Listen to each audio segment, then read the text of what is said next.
Welcome to episode 80 of the Wilderness Podcast. Wow, we're on episode 80. Yeah, dude. Time flies. I'm your host, Dills, and with me, as always, is Deagin. Hey, guys. How's it going? The going's pretty good. Same old, same old. How's it going with you? You know, good and bad. Uh-oh. Good and bad. What are you going to deliver to us first? Okay, so, ever heard the phrase, you can't lose X amount of stakes in a row? You don't lose 5 stakes in a row. You can't lose 7 in a row. Are we talking like, you know... Well, okay, if you know anyone who's been getting their bank clean, they go like, well, you don't lose 10 in a row. It just doesn't happen. Chances are so slim. Anyways, I've lost 11 in a row, which kind of sucks. Wow, okay, so first off, I was kind of hoping you were talking about, you know, good prime steak. You know what I mean? Like a good... Some meat? Yes, a good dinner. That's what I'm thinking. I was hoping, I should say. Second question, what the fuck are you doing over at the casino? You know, bored. I bought my ancestral row bottoms. I don't know if I said that last week. Doesn't really matter. Well, and I was like, okay, well, I need 100 plus mil because the tops are going up in price, but I need like over 100 mil to buy them. So it's going to be like, you know, like 1,050, you know, kills of Warcath because the robes keep going up. Is that how items are gauged nowadays? How many hours it's going to take at Vorkath? Pretty much. And plus with my like recent luck at raids, I had like 15 mil and I was like, you know, it's not a big deal. So I did like a bunch of small stakes. I lost like, well, I won a couple, lost a couple, but I like was just doing 1 mils because I was super bored one day and I lost 5 in a row. And then I, went and staked my 10 mil cash stack because I thought, hey, you know, you don't lose, you know, 6 in a row. And then I lost that. And then I proceeded to just do like Vorkath for a couple hours and then stake like, you know, 6, 7 mil, lose it, stake a mil, lose it. Anyway, so I've lost like over 20 mil. Sounds like an addiction setting in. Nah, I mean, that was earlier in the week. It was kind of annoying. It was just more of like annoying because it's like, I was so bored that, I mean, obviously it's annoying to lose money, but like I probably would have done it again because I was just so fucking bored. Like, dude, I sat down on RS for like a whole, like, I had like a whole day to myself, just like, I don't know what to do, man. I don't know what to do with myself because I've been stuck in this like really weird loop of like grinding money. Like everything I've been doing is just to kind of make cash and like I'll do some shit for fun, but not so much. Anyhow, that was shitty, but it's not really a big deal. I started doing Barbarian Assault, actually. Started doing that minigame again. It was like during that like staking spree, I was just really bored. So I was like, you know what? You were that bored, you decided to do some Barbarian Assault. It's actually not that bad. Like, it's actually kind of enjoyable. I agree. If you get a good party together, I feel like we're rehashing this discussion from before, but if you get a good party together that can just blast through up to the queen, like you just run through every single wave, it's kind of fun. Yeah, it makes me wonder why people pay for boosts. Because you find like an okay party and you can do a whole 10 waves in a queen with like well within an hour. Easy, especially if you're going to do the 1 Omega egg trick on the queen. It's really easy. So, I mean, I guess, I don't know. I'll quickly go over Barbarian Assault. Pretty much there's a couple roles, attacker, defender, collector, and healer. This is for people who haven't done it. So there's these roles, and the reason why you do it is because you get points every time you complete a wave, and you need points in every role, and you can buy gear like the fighter torso, fighter helmet, the runner hat, which looks stupid as hell, and the healer hat too. But that pennant skirt? Yeah, the skirt, the gloves, the boots, a bunch of like random gear. There's a pet. And you need it for diaries. The pet is pretty badass. Yeah. It's probably the most rare pet out right now, maybe besides the Inferno pet, but it's a pretty hard one to do. And I think part of the reason as well is because people just, like a lot of people just don't like to do Barbarian Assault. Yeah. So pretty much each role has like a specific role. Attacker kill stuff. Defender has to like set up traps and like lure these like runner dudes into them. The healer guy has to poison certain monsters and heal his team. Collector collects eggs and pretty much leeches the whole time. They don't ever do shit. I don't ever do shit as a collector. I just kind of stand there. Anyways, you go through like 10 waves, and then on the last wave there's a queen. So you just do like a standard, like you kill waves of shit, And then a queen comes and you guys have to like trade eggs around and each person has to like do shit with an egg. Like someone puts spikes on them, someone poisons it, someone puts them in lava. You have to do it in the right order and then you put them in a cannon.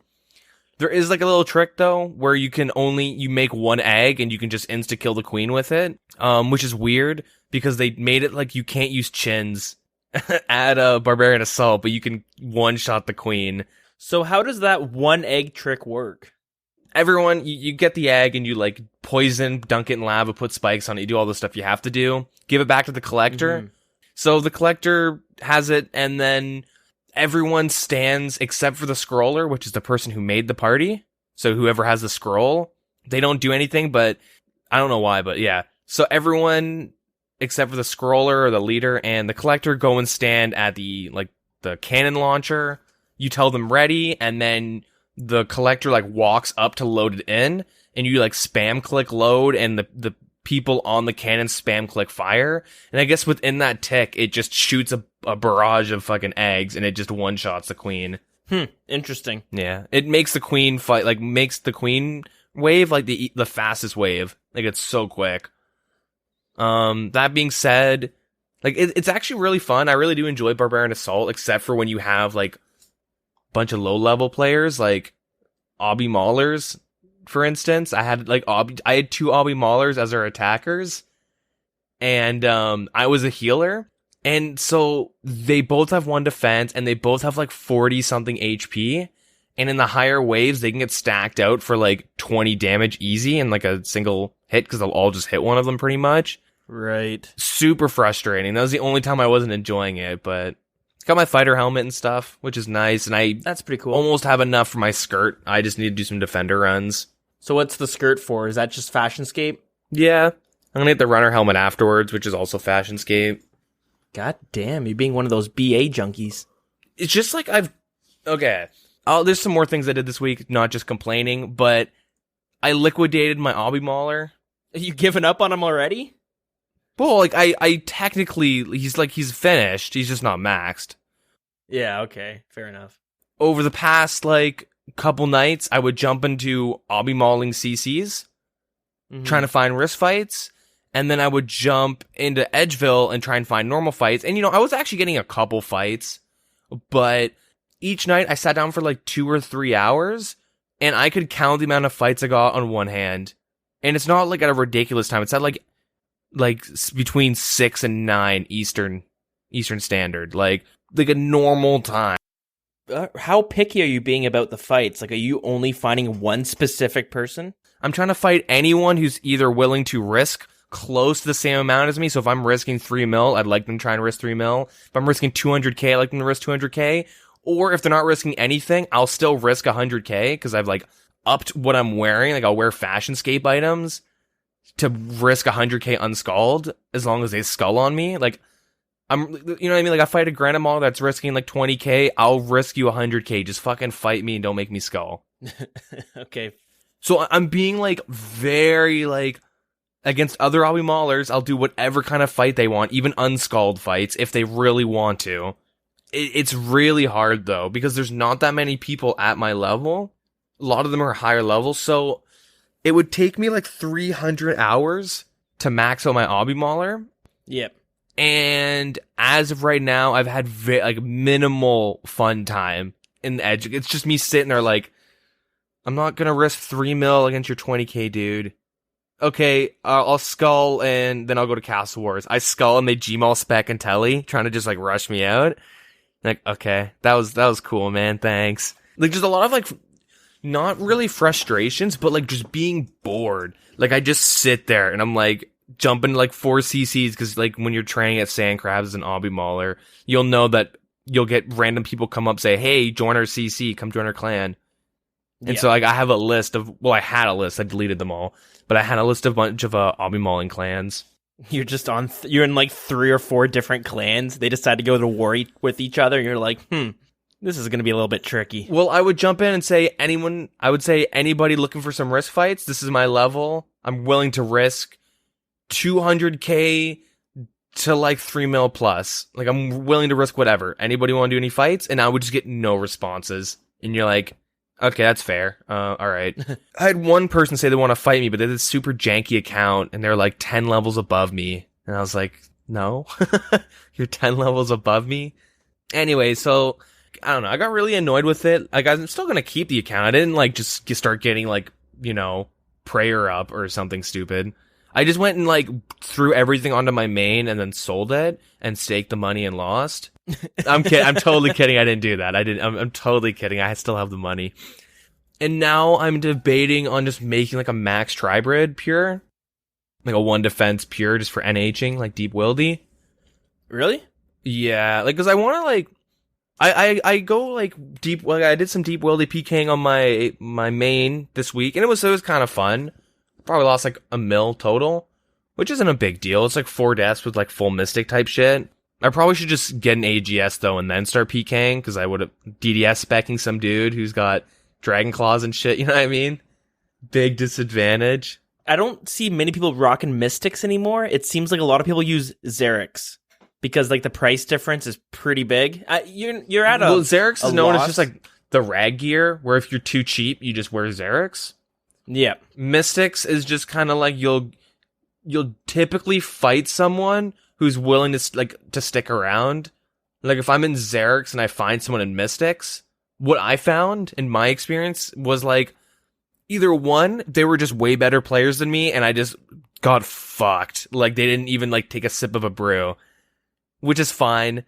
Or they would just kind of like leave because I'm risking nothing.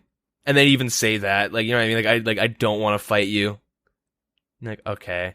And then also a lot of people in Xerix are in clans. That's what I soon learned this week.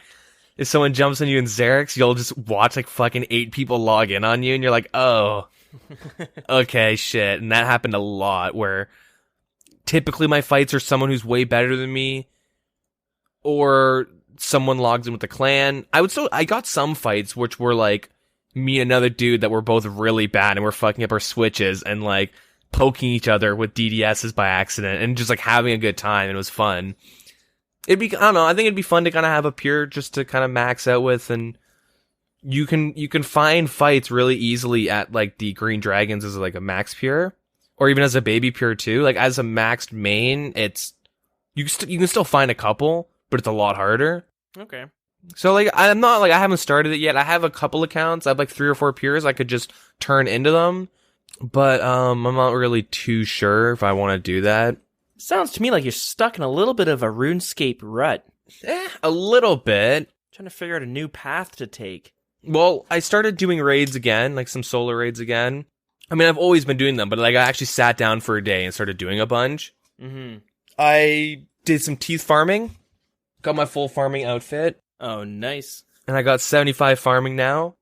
So my plan was to do Vorkath and then do my daily tree runs, my 2 tree runs and a fruit tree a day.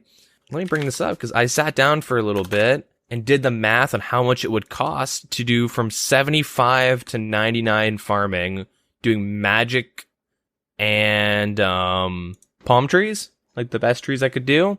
Ooh, that's gonna hurt the bank. Doing the max amount of trees, and also like obviously paying so they don't die and shit. And it totaled out to 162 mil, 162.3 mil. That's a lot of money, but when you line it up with all the other skills that we have in RuneScape and how much it costs to get to 99, it doesn't seem so bad. Plus, farming trees is like really easy, and for how much time you're actually spent, it's like 10 minutes a day, yeah, for a fuck ton of experience. Yeah, exactly. You spend about 10 minutes a day. It might take you, let's just say, a month to do it, but on the actual how much time you've spent doing it, it's nothing compared to some of the other skills we have. Yeah, so doing this method, because I know people will do herbs and stuff to offset the costs. I don't want to do that though, because that takes effort. This is also me wearing the farming outfit too, by the way. Yeah, true. So it's 65.3 days. So on the 66th day, if I'm doing like double tree, 1 free tree a day for pretty much 66 days, like on the 66th, I would max. So you're spending like 2.5 mil a day ish. Kind of depends. Obviously prices will tend to go up and down. let's just say 3 mil a day. Let's just like round that bitch up. Like, so you're spending like about 3 mil a day.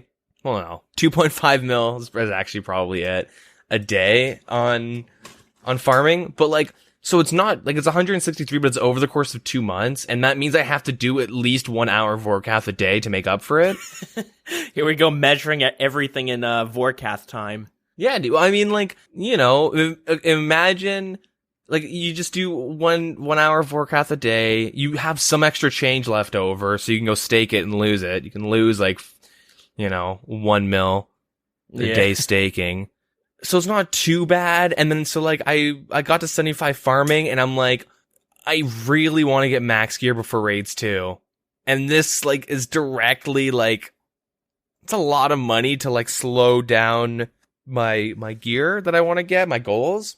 And I was literally like, get 99 farming because that's the one skill ever since I was young. I was like, nah, get that shit away from me. Like, I am not leveling that bitch up. Like, I've never been a big fan of farming. I'm not the biggest fan of dailies. Yeah, I guess it is pretty much a daily. It's pretty brutal. So, like, I've never been a big fan, but I was like, you know what? It'd be kind of cool to be like, hey, screw you, little Deagon. Like, I'm going to get 99 farming whether you like it or not. Yeah. I don't know, like, it's just like a big, like, if Raids 2 comes out and I don't have max gear, like, I'm not including the Twisted Bow in that because, like, that's bullshit. I'm only ever gonna get one if I get, like, a solo drop, pretty much. Yeah. Which might happen, you never know. The amount of solos I do. Yeah, I don't know. So, like, I have that all worked out, though, on how many seeds I need to buy, or, like, saplings, I guess. Coconuts, and then the palm saplings and stuff like that, and the papayas. I have that all worked out, so if I ever want to, like, bank 99 farming, I can go ahead and do that. Are you also farming mahogany trees and calquat trees? No. Oh, man, you're missing out on some big experience from that. I don't know. I don't really think it's worth it. Well, so, like, the extra time it takes to, like, do the hardwoods, you're supposed to not pay for your hardwoods because you can just go and check at the end of your runs, and then if they're because like hardwood trees take so long to grow that like if they're going to die, they're going to be diseased for a long time. Mm-hmm. So you're not supposed to spend money to like insure them through the dude there, through the squirrel or whatever the hell is there. Yep. And so I don't really want to do daily farm run checkups to make sure it's like I can keep them cured. I don't know much about calquats. With mahogany trees, there's 3 patches in the Fossil Island. A mahogany sapling right now is about 26k, although the seed's 20k. So hey, if you're looking to make some money out there, buy some seeds, plant them in pots, water them, wait 15 minutes, boom, flip it for an extra 6,000 gold. That's not bad. Sorry, that's just crazy. They used to be like 10k and less like a couple months ago. But yeah, so there's 3 spots to plant them, and they take 85 hours to grow, so... Gross. Yeah, like 4 days to grow. Yeah, like 3.5 days. Yeah, but each tree will give you 16,000 experience. Yeah. So it's pretty good. Magic trees give you like 13k experience as well, or something like that. Yeah, but like you're saving a lot of money. You can throw this into your run, so every 4 days you're planting an extra 3 magic trees. So it'll make things a little bit faster, and you'll be saving money as well. And then calquat trees. The reason I think these are if you're looking to train farming at all, you should always be doing these ones, the calquat trees. They take 21 hours to grow. They yield 12,500 experience, so 12.5k experience. There's only 1 tree patch, and it's in the... Oh, God, I hate this word. The Taiwan Boy Trios? Yeah, Taiwan Boy Trios. There's only 1 patch that you can plant it, but the seeds cost 500 gold. Now, how much is it to insure it? Like what do you need? Because that's probably where the cost comes from. Yeah, so 8 poison ivy berries. But yuck. What I do, now, when I'm doing my farming runs, I'm only doing papaya, which costs like 6k or 7k per sapling, and then maple trees, which cost about 40k or so. So a little bit cheaper, but I don't insure any of my trees. Instead, I just go in the Arceus spellbook, and I bring the spell that gives you like a 75% chance at reviving a dead crop. Yep.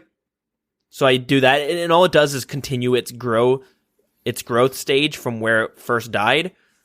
But like, I barely ever have to deal with a dead tree. Like, if I do a run, I might get 1 out of all 14 trees, I believe. Sometimes it's more, sometimes it's none. I never insure it, but I would just throw your Calquat trees in there, and if it dies, you can revive it or just replant it. You know what I mean? Like, for 500 gold to increase, it's basically another magic tree. Yeah, like, then I'd kind of have to go on lunars, or I could bring compost. Isn't a big deal. Like, I might add Calquats to it. The main thing is, so if you look at, like, magic trees, from what I have, like, the way, if I'm just doing magic trees and palm trees, I do 10 magics a day and then 4 palms a day.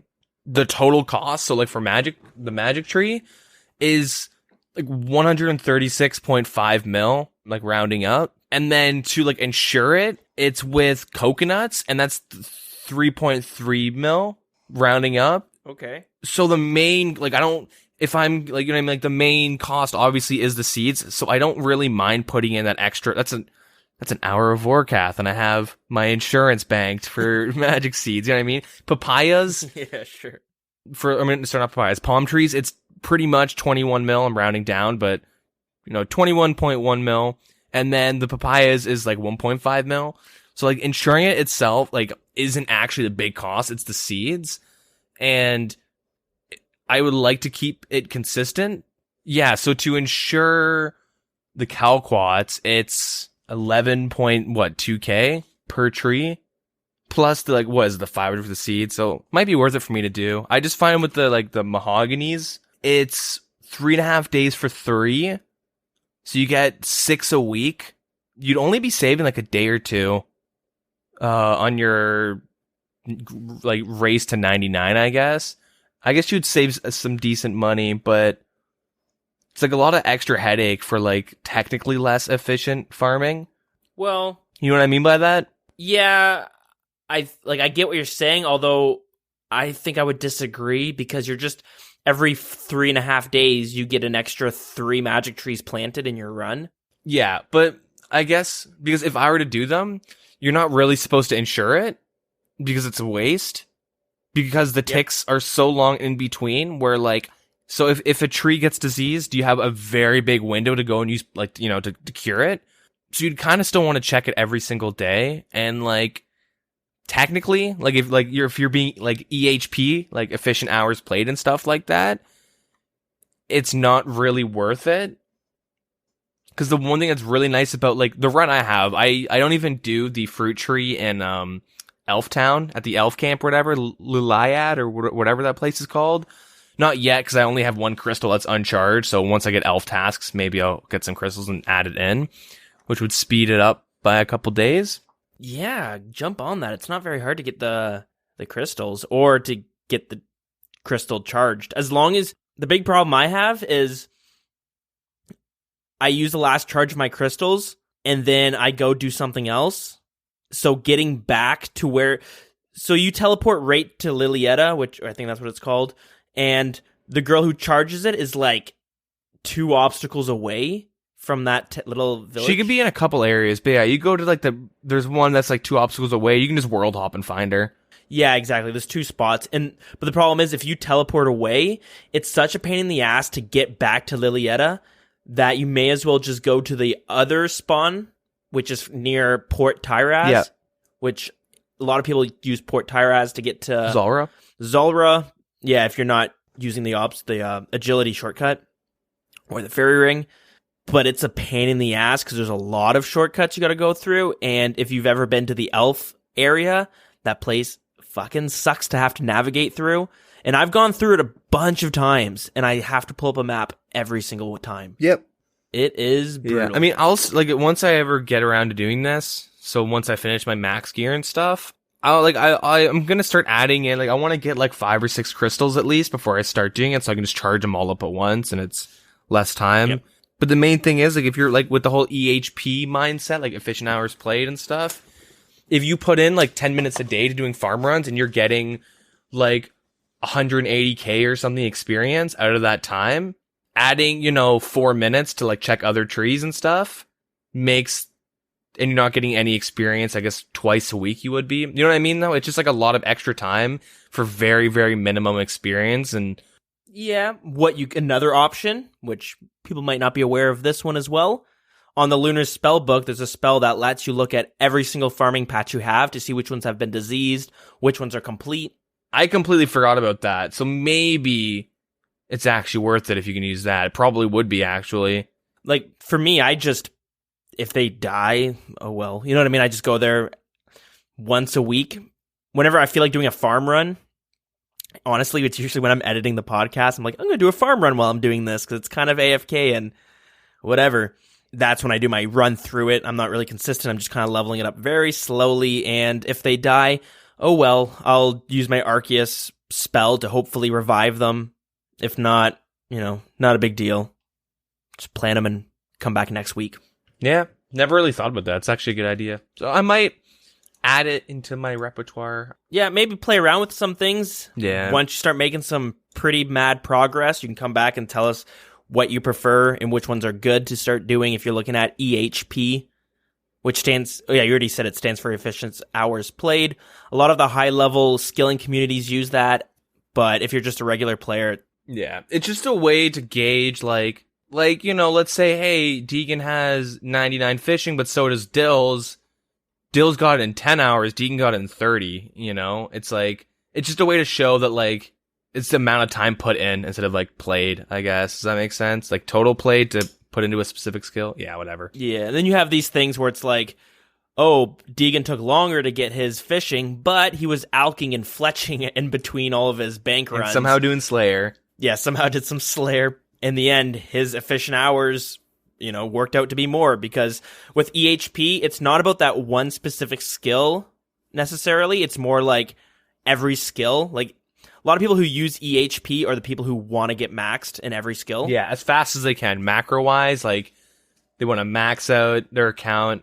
If you play, like, you can max out your RS account in, like, 1.5 years if you're playing a fuck ton, but also being very, very efficient. Take manipulating and all that stuff. Crazy. Yeah. Yeah. That's a lot of grinding, though. That's like, you don't have a job or anything, and all you want to do is I just want to max. Like, that's your goal. You're playing a fuck ton, you're like, tick fishing, tick manipulating fishing and all that, and hunter, like, everything you can to be as efficient as possible. Fuck that, though. Yeah. That being said, though, I started doing some rune crafting this week, and, oh boy. Not that much. Like, I have, like, only done, like, 6,000 or 7,000 death runes. All over the board. So you're doing death runes? Yeah. It's most money out of, like, for my level. It's the most money I can make. And do you go through the abyss? Yeah, of course, yeah. Yeah. Gotsta. I did some other things, too. I can't really remember. I've done, like, a lot of random-ass things this week, because, like, I'm kind of getting sick of just looking at my cash stack and being like, I need more. And then I get enough, and then I'm like, oh, I'm back at 0. I need more. Like, I hate having that mindset. It's, like, so obnoxious. Yeah, and I could see it being, like... It's tiring. Yeah, it's very easy to burn out from the game. It seems like, for like the way I use my item goals or money goals, it's always a side goal. So whatever I'm doing, it's like, I put the money to the side, but I have these side goals, these main goals that I'm currently working towards, and then, like, whatever money I make along the way, that'll go towards my Armadillo crossbow. Actually, I think I'm saving up for the torture amulet. Sorry, not the torture, the anguish. Yeah. For range. Yeah, it's funny because opposite for me, it's like, I got 99 range this week. I mentioned how I was going to get it, like, right after the podcast, and I kind of did.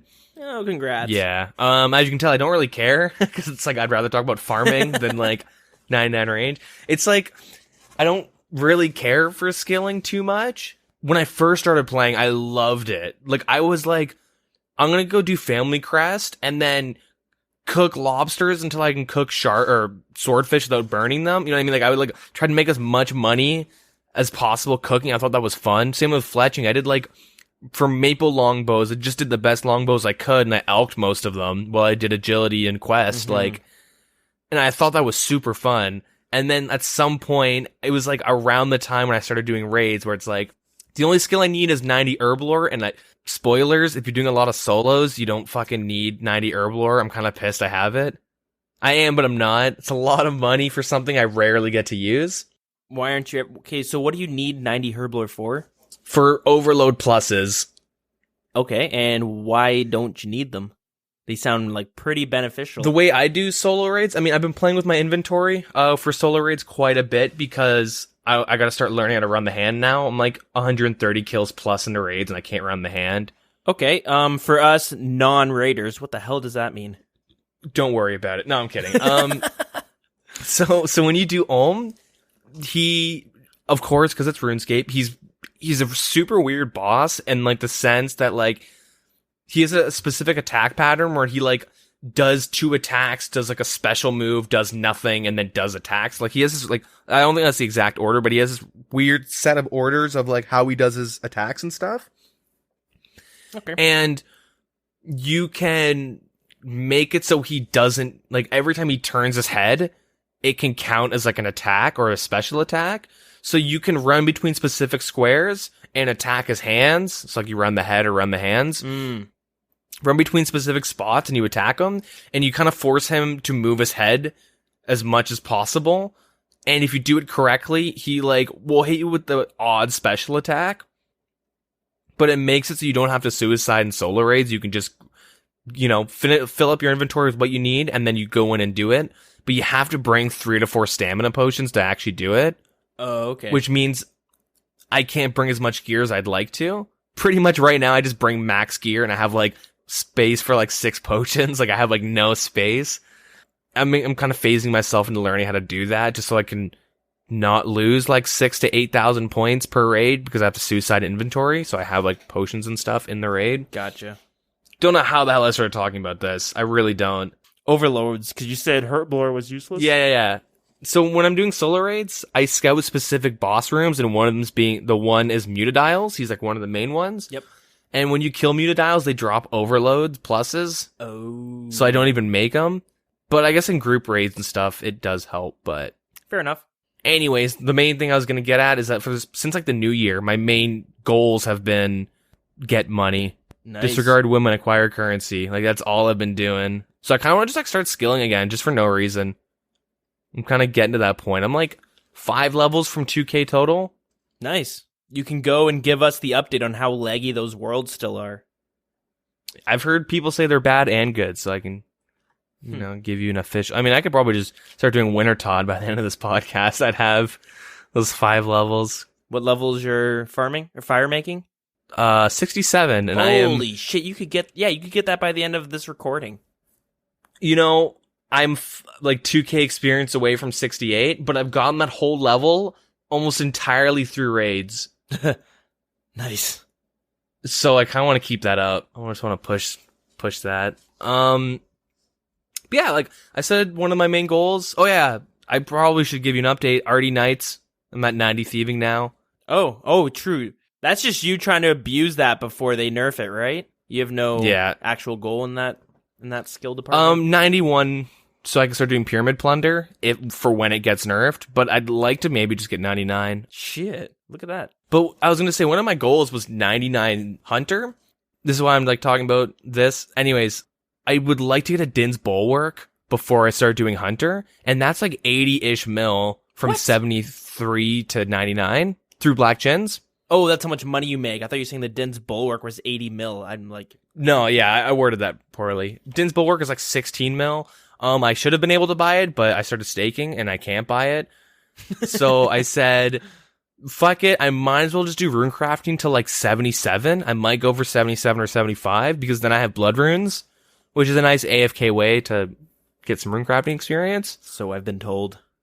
Yeah, so we've talked about. But then I want to just like kind of go for 99 Hunter just to have that goal done. And like it gets one of the goals I said at the beginning of the year. Goes well with my fashion scape. It's my favorite skill cape, I think. Cool. And I also get a lot of money. Like I'd be if I don't lose a lot of black chins, but I'd be able to almost buy my ancestral top afterwards. Not bad. And plus, I have augury, so I have a better chance of escaping, because, you know, wear full d'hide in that Din's Bulwark, and some dude logs in, I just augury protect magic, and I have a lot of mage defense, because augury gives you magic defense. Fair, yeah, okay, that's true. So yeah, I don't know. I've just been doing a lot of skilling. Anyways, I kind of rambled a lot. What about you? What'd you do this week? Wow, you got that all. I'm surprised you crammed all of that in 1 week. Pretty hectic over there. Just trying to put out fires, you know? Shit. Running from one room to the other, trying to figure out what the hell to do with my account before I quit. Oh, God.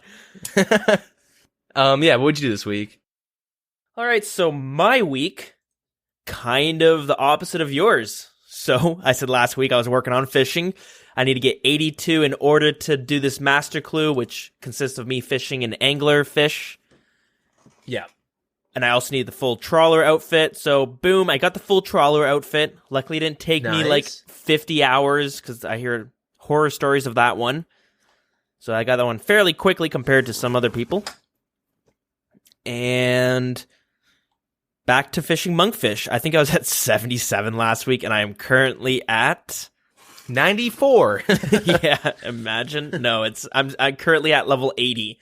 So it seems like I haven't really made too much progress there, but part of the problem is I've been playing a fair bit of League of Legends while I'm doing my fishing, and it makes it so I'm not the most efficient with my fishing, but I'm efficient enough where I'm getting a fair bit of experience, which actually causes some of my games to go really bad because a team fight's breaking out, and here I am clicking on the bank dude so I can deposit all my monkfish. Yeah. But, priorities. Guilty of the same thing. Like, I'd be raiding on WoW. We'd wipe. Deagin, what the fuck you doing? Oh, sorry, I am lagged out. I'm like sitting there like stocking up my cannon because I'm doing Slayer. Nice. Yes, sir, go on though. No, that's basically it. While I was fishing, I was able to collect an easy, medium, hard, and elite clue scroll. So I got another master clue sitting in there waiting for me. I actually banked them at Watson. So if you don't know, there's 2 ways of getting a master clue scroll. One is doing clue scrolls. There's a very small chance of getting the master clue as a reward, along with whatever items you get in that chest.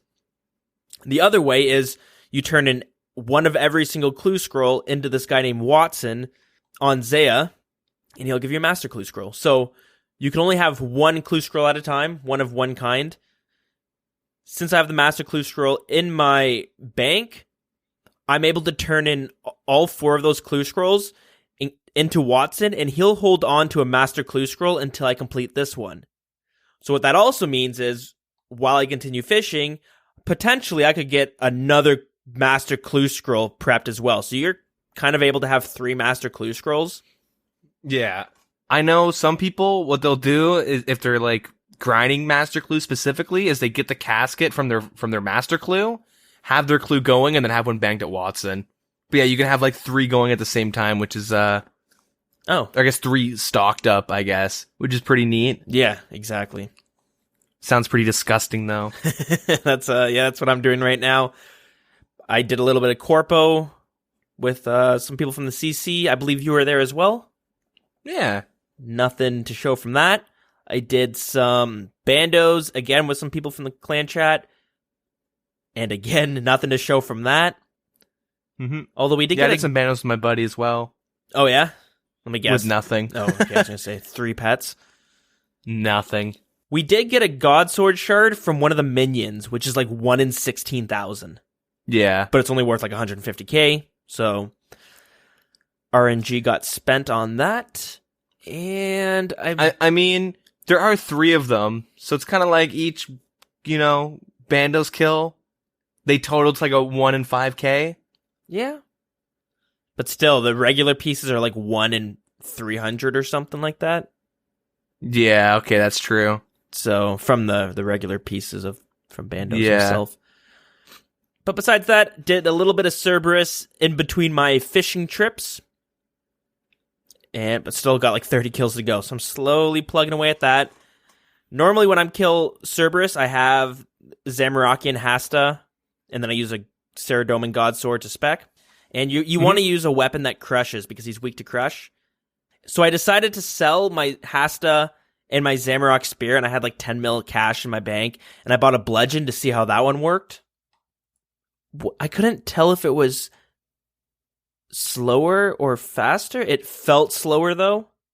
For some reason, I wasn't a huge fan of it. I ended up just selling it. One thing that was kind of annoying is So it's two-handed, so I thought it would be nice that when I switch from my bludgeon to my god sword, I didn't have to equip 2 items going back to the bludgeon. But the problem is, the god sword has 3 attack styles that are slash and only 1 attack style that's crush.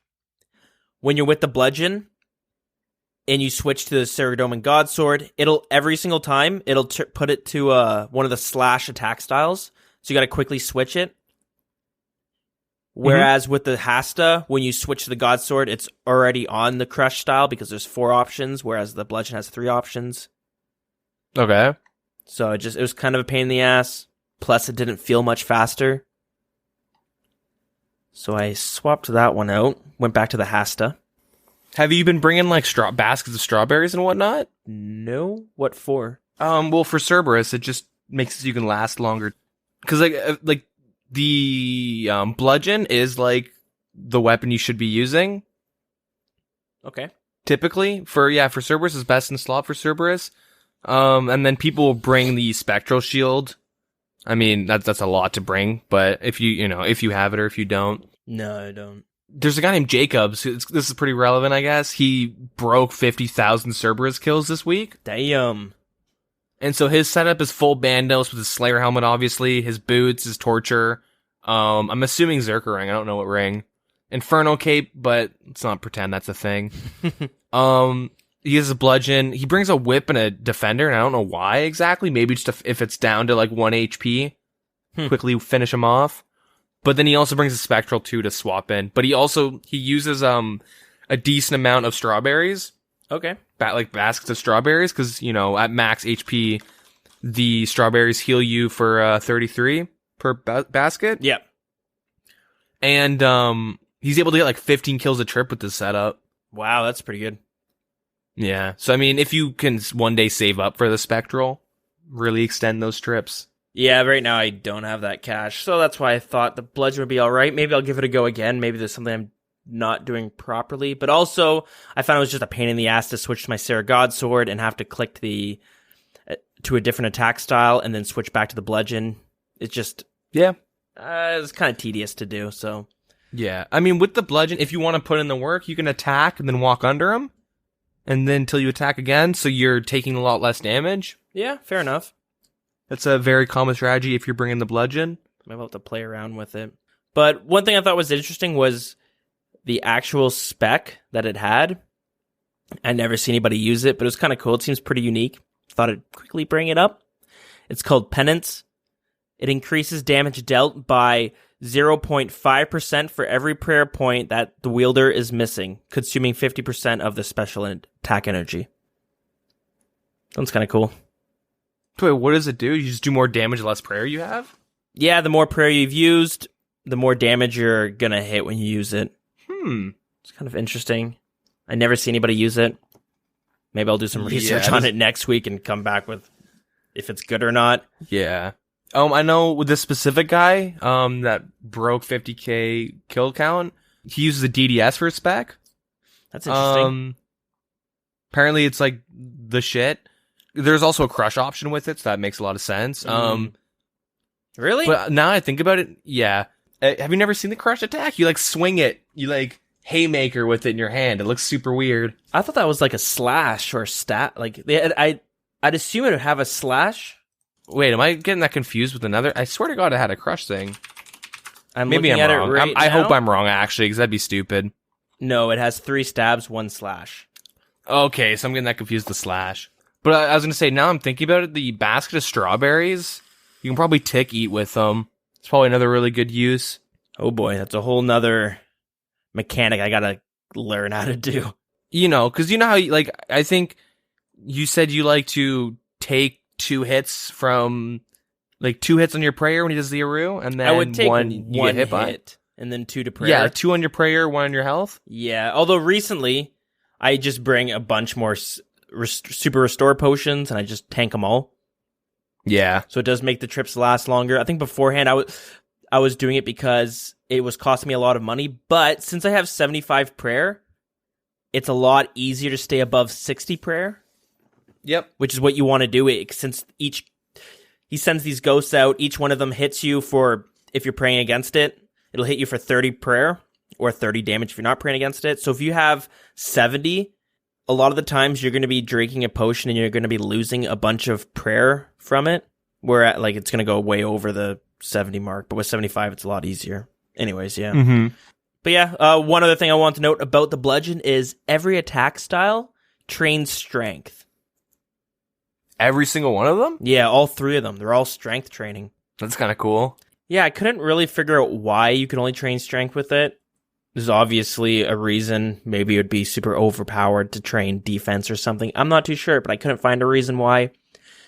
Maybe someone who's listening knows why and they can let us know. Or maybe I'll just look harder next week and come up with the answers on our next recording. I don't know. Yeah, that's basically my week right there. A little bit slower, little random things in between, but nothing too exciting. Not bad. Before we get into the news, I do want to go back and touch about Barbarian Assault because we kind of talked about it briefly and then moved on to farming. And I mainly just want to go over the items that you can get from it because there's a lot of cool items. There's a lot of items that we all know about, but there's a lot of other items that nobody knows what they're for, really. Yeah, and I think at the beginning you were mentioning how you were running with 2 attackers in your party. Yes, you can have 2 attackers. Typically, though, like, if you would have 2 healers if, none of them are level 5. Just because the issues I was having where you get people that are low HP. You can do, like, 2 attackers or 2 healers. Yeah, so what I wanted to quickly mention was, yeah, you do need 5 people in your party, so that makes one of the roles you need to double up on. A lot of people go 2 attackers, and sometimes near the end of the 10 rounds, like let's say 6 or 7, they switch one of the guys to a healer. Another one I've also seen, which I kind of like, because everybody hates defending, it seems to be the slowest one to do, because you can't just straight out kill them, you gotta lure them, and it's a pain in the ass.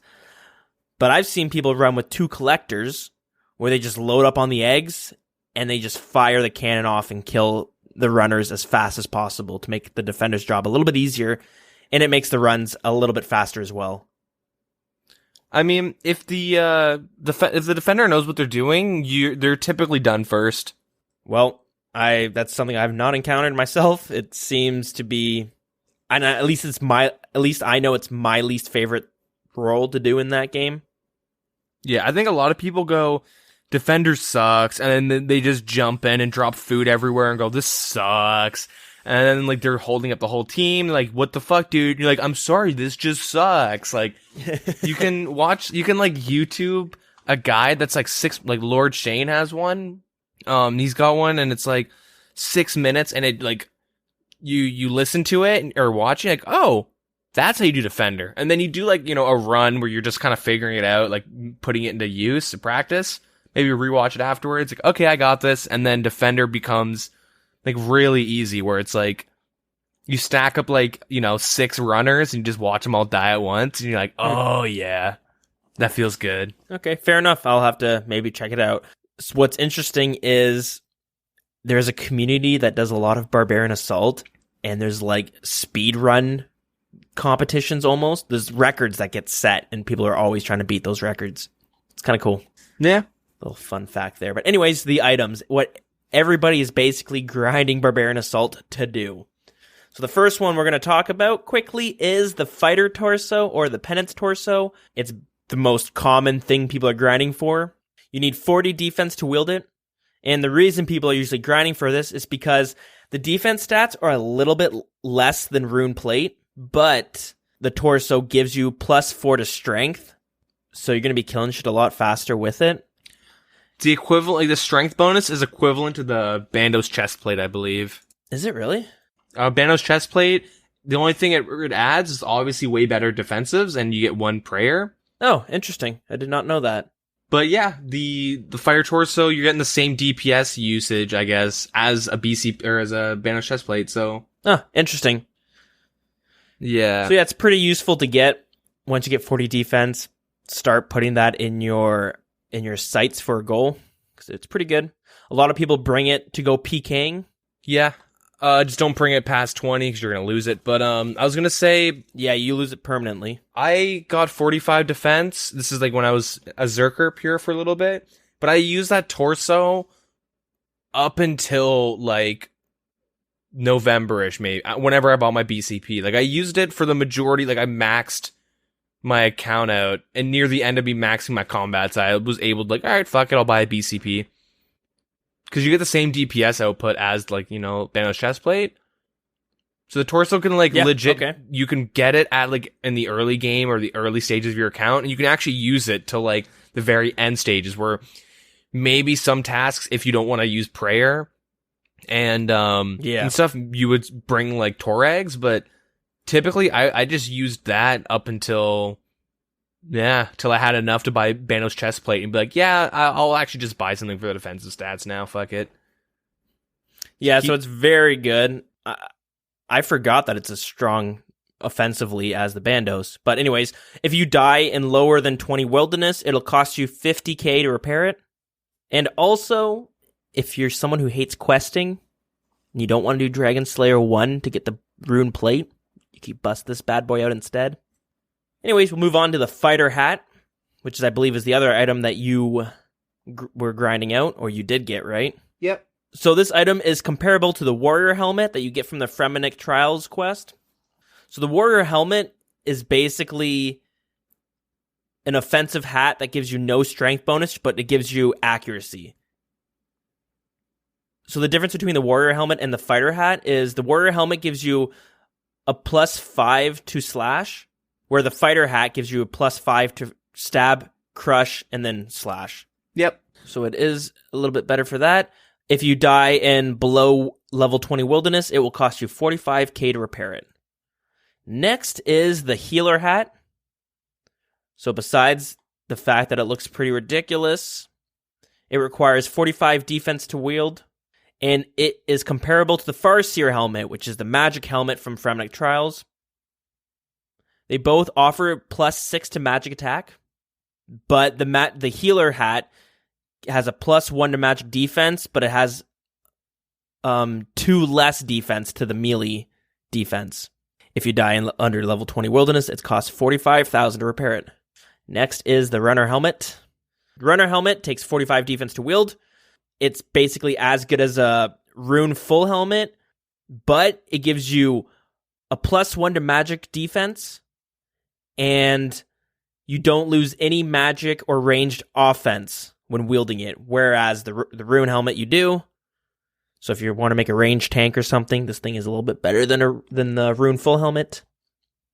And next and last for the helmets is the ranger hat, 45 defense to wield. It's as good as an archer helmet from the Fremennik Trials, but it has better defenses than the archer helmet across the board, only by a couple though. And again, 45,000 to repair it if you die in the wilderness. Next, we have the runner boots. It takes 40 defense to wield. The boots seem to lack use in RuneScape. They have a +1 to magic attack and a +1 to range, but the defense compared to black boots, which only require 10 defense.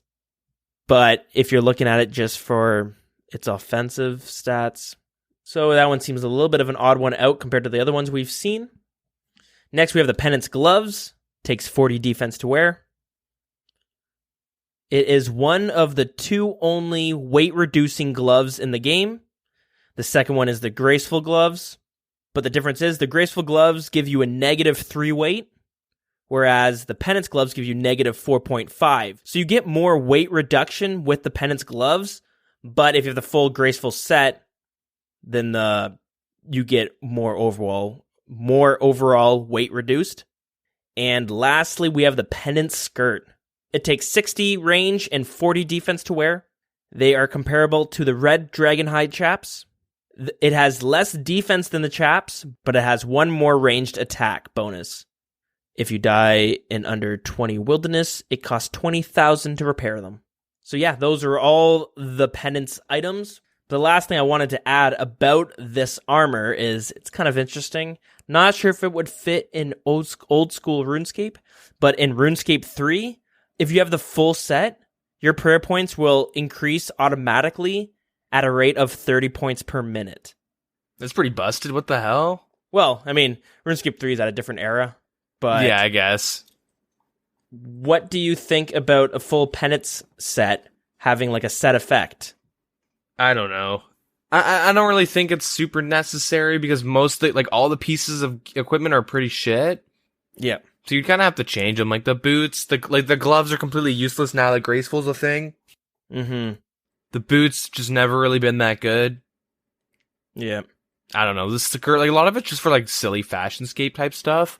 Yeah, that's true. It does look a bit ridiculous, and I guess if it became a meta for whatever, that would be kind of silly, but I thought it was kind of cool that it does have a set effect in RuneScape 3. Yeah, they'd have to give it the void treatment, or like they'd have to like change the top, bottom, gloves, and legs, or the boots, and then have it like work pretty much when you switch the helmets around. Yeah. I don't know. I think like Barbarian Assault kind of has its place. Yeah, I agree. And having like everyone complains about having to grind Void and then Elite Void. People would bitch even harder if they had to grind out full Barbarian Assault equipment because everyone hates it for that's fair reason. I guess, yeah, you're right. Barbarian Assault it has its own community that really likes the minigame, and I guess that's all it needs, right? Besides those two pieces that are kind of useful. And I guess, what is it? One of the diaries requires you to get level 5 in every single role, so there's that as well. But anyways, I think we've exhausted all of our ramblings for basically what you did this week and a little bit of mine, which means I think it's news time. Time to jump into the news. All right, so what do we have to talk about this week? So this week is pretty eventful for 5,431 players because they got invited to the iOS beta. 5,000? Yeah, so over double, because Android was only 2,000, the iOS is 5,000. I think it's because of there's so many iPhone models that are still being used between like people are, on iPhone 6 to 10, right? Or X, whatever. Where when it comes to like an Android device, I feel like there's a lot less. I would have to disagree there. Like you have Samsung Galaxies, but then there's tons of like the Nexus, other Android. You got the Samsung Note. You know what I mean? There's a ton of phones I've never even heard of. My girlfriend just got some like Samsung Galaxy A2, which I'm like, what the fuck is that? And it's I don't know. I mean, I don't know enough about phones to say which which iOS is more popular, but there's got to be a pretty big reason why they got way more. I think it's because of like iPads and stuff. They kind of changed the way iPod touches and stuff. Like there's like a lot of different things. Doesn't really matter though. Anyways, if you got into the beta, it could be because they had to wait a little bit longer than the Android. They got kind of dicked around with that first release of betas.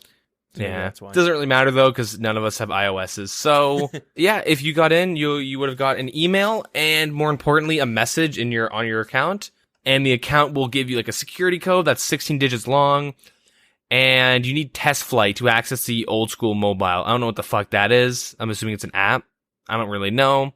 But they show you the steps on how to download if you got into the beta. There's a little icon that shows you a little tutorial on your phone. Oh, cool. When you get in there, so it'll help explain everything. There's a specific mobile functions option in your options setting, so that's kind of nice. Yeah. So congrats to everyone who got in. I know some people or someone in our Discord /CC got into it. It's awesome to dick around on it. Yeah, I must say, even though there was more people on iPhone, you specifically, no, but Android people who got into the betas didn't really show the community too much. There was like a couple screenshots on day one, but I found this past week, I've been seeing a lot of like people were recording Dragon Slayer 2 Galvic attempts and like Vorkath, Zulrah, PKing. Like I saw like a lot of random footage being posted and random cool things and bugs and stuff, I guess. Through the mobile betas, which I didn't really see much of on Android. It might be just what you're seeing because it's like the opposite for me. I haven't really seen too much for the Apple beta. I don't know. I haven't seen too much with people posting about the Apple beta besides them maybe getting in or something. But with the Android, I saw a few of people PKing and giving a little write-up on how that went. And I did see somebody post on the Reddit. His name is The Failing Hero. And he basically went and killed 20 different bosses in RuneScape on the mobile beta client, and he gave a write-up of each boss and how it went and the difficulties he had on the mobile client compared to a PC. So there was a bit, although they don't seem to get too much attention usually. That's the problem with Reddit. Some things go up to the front page and some things just never get seen. Or if you don't look at it for half a day, you miss a bunch of shit. I don't know, it's pretty cool though. I wonder when the fuck mobile is actually coming up. We're in our second phase of betas, then they have a lot of work to do, and then they have to like get it out there. Like, I honestly feel like December we're gonna start being like, yeah, mobile is actually gonna be here soon. That's the problem. I feel like we're a long ways away. That's the problem. Like, RuneScape's such a huge game. When I did it, it felt pretty damn good. You could release it as the beta was, and it would be awesome. But the problem is, they want to make sure everything is perfect. They don't want any bugs. They don't want anyone to have issues, because they really want to open the doors for new players to jump in on the mobile client and not experience like, it was a pain in the ass to navigate the bank system or something like that. And it might turn them off completely. And they might just move on to the next game. One thing I do want to mention, which I thought was interesting if it was a bug, but interesting if it's not. So someone posted a screenshot saying, or they posted a screenshot of them on the beta, and they weren't able to chat because apparently they had never set a username. Oh. So I think we talked about this when they first released word about the beta, or the mobile is the process of making a RuneScape account is a fucking pain in the ass. As in, we're like, I've had multiple friends make accounts and then go, I can't play Oldschool, I have to set a name. Okay, well, you have to go on to the website and set your name through that, and like, you know what I mean? Like, there's like a lot of like hoops they had to run through, being like people that have never played RuneScape before. Okay. You know, they were like downloading the RS3 client because it was easier for them to download the client and then log into RS3 and set their name like that, and then jump into Oldschool. And I know like bot farms do that because you auto generate names. That's why you see like 73 Fire Duck 29, because those are the random generated names they get. Anyways, so this makes me wonder if it might be a bug, or they might have a way where on mobile you just sign in, make an account. You might not even have a name when you first, like, you know what I mean? Like, you download it, you log in. Maybe you have to set your name after Tutorial Island or during it, but like, it makes it more accessible for mobile players to play. Cause like, the worst thing about getting into a new game is having to fucking make an account and link one more thing to your email. Yeah, definitely.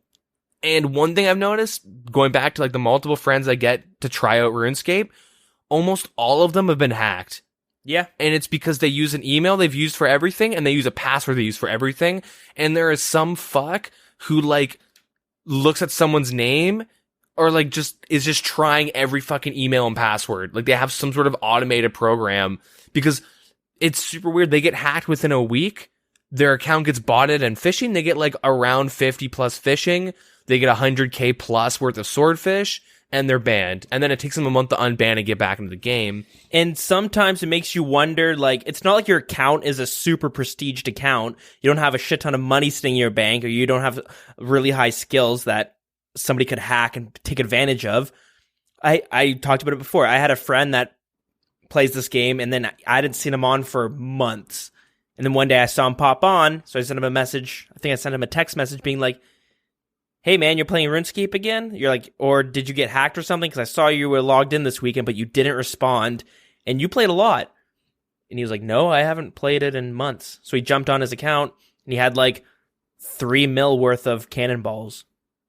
It has to be like I feel like it's one person who's got some fucking program that like uses Have I Been Owned, or like some random, maybe he just got data breach, like, you know what I mean, account breach. Yep. Things that he bought somewhere, just all information, and it is just trying accounts. Reason I bring that up is that if mobile doesn't let you set a username and stuff, if you don't have to set like an actual name, and it's like directly linked to your phone, that would be kind of interesting, because less people are going to get hacked, obviously, because how are they going to get their information stolen? Like, if they don't have any, because if it's directly linked to their phone, if that makes sense. Okay. Not information stolen, but like their accounts hijacked. Because, you know, if you don't have like an email, like if your account's just straight up linked, you make a new account through mobile and it's straight up linked like directly to your phone. Yeah, it might be an easy way for them to not be breached, but then also, I wonder what that would do for bots, and if they had a system like this where, let's say you play and then it goes, hey, why don't you make this account permanent and sign up on our website? You know what I mean? Like they kind of let you play for like 30 minutes before they're like, yo, you should just, you know, maybe set your username, use your password. It's directly linked to your phone. You're all good. Maybe run through Tutorial Island. Once you get to the end, it tells you have to make your name or something. Yeah, exactly. Which would be, and if it was like a good, clean way to do it, that would be super neat. Also makes me kind of worried about bots, because you can download, programs that like fake a phone. You know what I mean? And you can just from there, like play phone games on your computer. I know streamers do it all the time, but you could essentially have a bot farm do that. But anyways, just some speculation. It's something weird. Could have easily just been some weird bug that happened to the guy. Yeah, I don't know. But he wasn't able to talk. I don't know if he's still able to. He was saying he wasn't able to. He tried logging on and off and all that stuff. He just can't talk. Kind of weird. Interesting. I guess we should talk about within the beta, people are reporting really high battery use. I haven't heard much about, I haven't heard like any complaining about the data, but the batteries are being killed on some phones, like heavily, like 2 hours. I know on my Galaxy S8 when I was doing it, really, it didn't kill the battery that hard for what I was doing. Like I was playing it for quite a bit. And I was talking about how I had like 2% battery and I died at the Tazar caves and I was able to run back, spend 5 minutes running around the Tazar caves because I couldn't remember where I died and loot my body. And then I still had like 1% left and I was able to log out and everything was fine. So it's, for me personally, it was a lot less than I expected. Some games just fuck your battery up. Hell, Google Maps fries it sometimes. So I see, it could be on the specific, like, device, but also if you have any app, even if you're just fishing for 2 hours straight, regardless, that'll kind of fuck your phone. Kind of makes me worry about, like, I don't know exactly what to expect from mobile. Like, if they can fix the battery usage issues, that would be pretty great, because like RuneScape's super grindy, and if you can only play for like 2-3 hours before your phone's completely dead, it's gonna be really hard to like keep players mobily. Maybe some of them will actually go on the computer eventually, but like you mentioned, there's a community of people that just play mobile games. Yeah, it's huge, and that's the thing. It could be just like an Apple, like it could just be an iPhone specific issue, or maybe with certain iPhones, or maybe just devices in general. I never have that problem, so I can say that on Galaxy S8, it's pretty good. Yep, only time will tell, though. Anywho, we'll move on, though. Enough about the beta stuff. All right, so what happened this week? Good question. More quality of life stuff. Awesome. Great content being pumped out that I can't wait to experience, because I'm having so much fun right now in RuneScape. Anyhow. I dig your enthusiasm. So they did some quality of life to the Mortania and Artie, the Mortania legs and the Artie cloak. So you can now right click to multiple locations. So with the Artie cloak, you can do the monastery and the farm teleport with the right click. And then you get the Ecto and the Berg Durat teleport. Yep. It'll be like where, and then the typical teleport thing. So Ecto for Mortania, monastery for Artie, and then it's the use. And then the secondary teleport, which Berg Durat or farm, and then drop and examine. I wonder if that's done on purpose so that you don't misclick a teleport. Or I wonder if it's so uses on number 3 still. Okay. You know, it's going to be annoying when you want to drop those for some reason. Go to drop them and you teleport somewhere else by accident. Yeah. Shift click, baby. Yeah, one thing that's super nice is the player moderator chat no longer filters through the public chat when it's off. Okay. Because one, no one liked to see P mods be like, bow down to me. Yeah. Look at my smiley faces. No, but a lot of P mods were also just caught advertising and scamming and shit like that. Yeah. So Yeah, this is not doable. You can now, hide them from your chat now if you want. You're not forced to read what they type, which was really annoying when it happened. So you may now commune the undead chicken on all Ava devices and ask it to stop gathering junk while it's worn, so you don't have to unequip it anymore. Okay. It applies to the ranging cape. Cool. Does not apply to the standard max cape, though, because they have no more options. Really? Because you have everything on a max cape, all the teleports and shit. They just don't have space for a right click, because max capes are actually fucking busted as hell. Anyways, they removed the hourglass overlay in the pyramid plunder. Rip. And they tripled the experience gain with curved and long bones. Ooh, baby. When you hand them in. So curved bones give you 6,750 construction experience, and long bones give you 4,500 construction experience. Damn, I got a shit ton of those hanging in my bank. The Fell to Pills glider pilot has passed his flight safety course, and you can now left click glider option like every other pilot. Perfect. Welcome Good to the excuse club, buddy. for being very inconsistent. Ding, ding, ding. Slight buff to the Twisted Bow happened in raids. Oh, yeah? Yeah, very minor. The way the bosses were scaling in the raids made Twisted Bow not as effective at a certain point. I don't know the exact margins. Typically, it was like over 350 magic. The T-Bow would become worse in raids.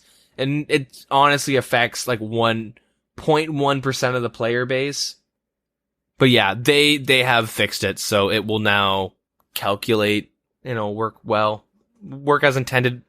The changes only are like, the only issues were within raids, and yeah. So it's not like Twisted Bow is even better at killing this boss now, or whatever. It's still the same. Fun, fun, fun.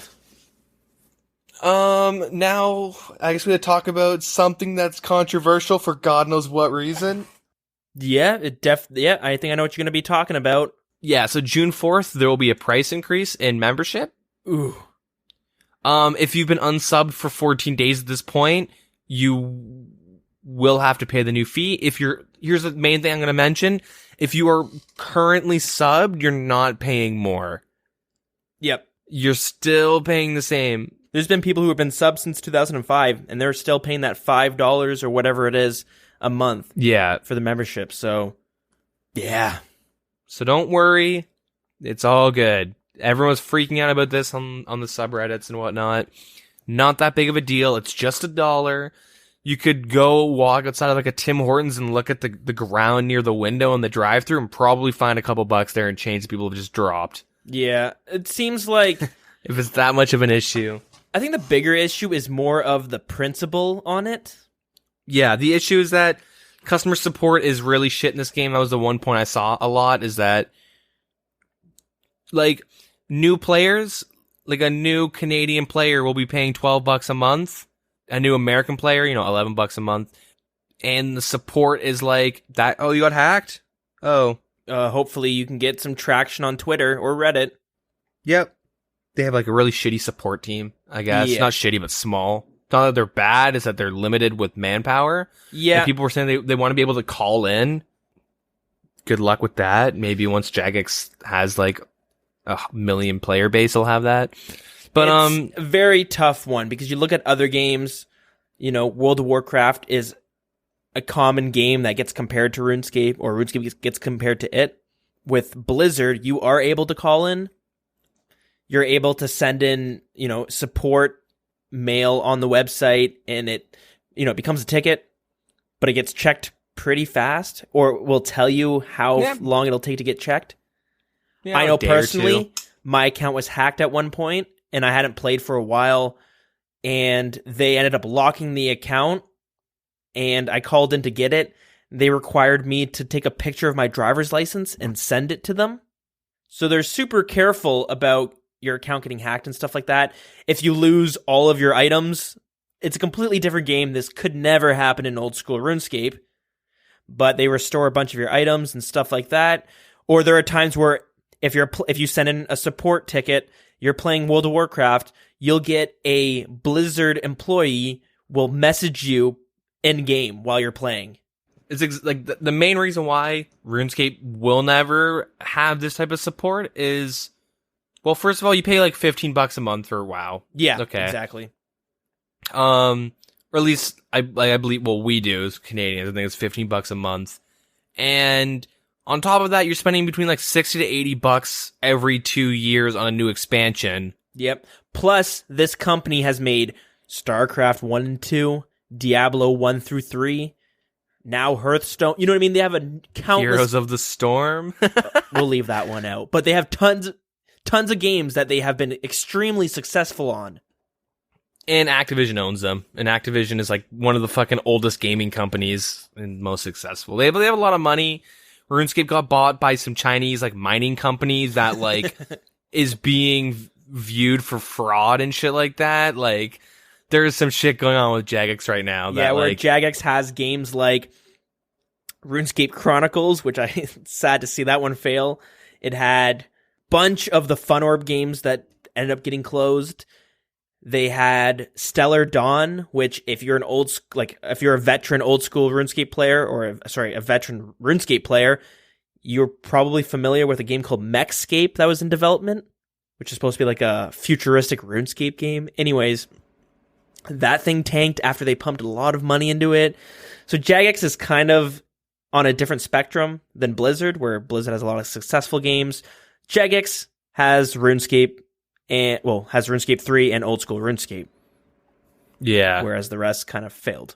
I feel like Jagex is that company where it's like some family that lived on a farm and then they struck gold or like oil and they're like, oh, nice. And then they like just started digging random holes all over their property trying to find more oil. And they're like, oh, wait, this isn't working. Like, you know what I mean? Like they kind of got really lucky with RuneScape. They somehow fucked that up and they had to go back to old school. Yeah. You know what I mean? Like compared to like Jagex has spent a lot of money trying to branch out, and I feel like they're gonna just be forever like a RuneScape company. Yeah, it definitely is a tricky one because they have had some games that were moderately successful. Like Fun Orb was like, they had a bunch of games under the Fun Orb, the Fun Orb label, but they had Arcanists. Website. Yeah, the Fun Orb website, but they had Arcanists, which was like a Worms game. You ever played that? Yeah, have you played it recently? No, apparently it's a lot harder to get into. You have to go on some like private server thing. You can get on through Fun Orb. It's kind of a bitch. It does not hold up though. Me and my friends went to go play some, and like you have to jump through some hoops to play it, but it's not that fun. I just remember back in the day, like I remember in high school skipping class, go get really stoned and then go to the library, and then a bunch of people would be playing Arcanists. So I'd jump on, and I actually enjoyed that game a lot. I think the problem is it's probably stuck in the ages. Like, you know what I mean? It hasn't got any updates to keep it modern. But there was also another one called Armies of Gielinor, which is supposed to be like an RTS-styled game. I never played that one, but I hear tons of people raving about it.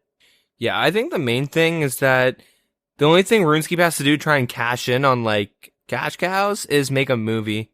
They tried the trading card game. They've tried the battle royale. You know what I mean? Like they've tried like. Here's the problem. Worms kind of.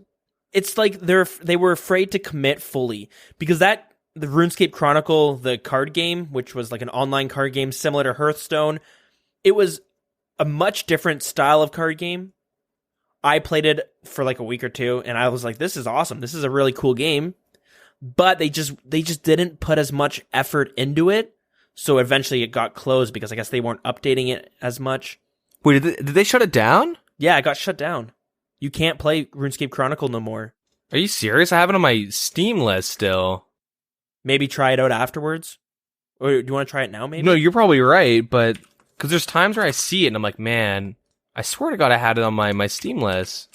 It wasn't bad, which is the sad thing. It was a different approach to a card game. Instead of you just playing monsters on on the table, and then monsters and trap cards and magic cards or whatever it is.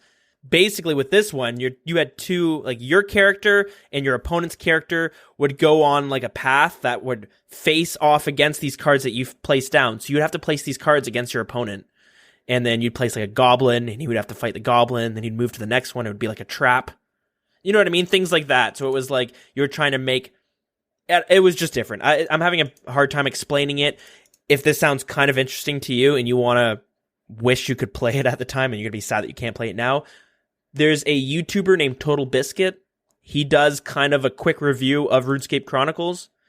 I saw that video, which made me want to play it. I think it's still up and running. I'm on it right now.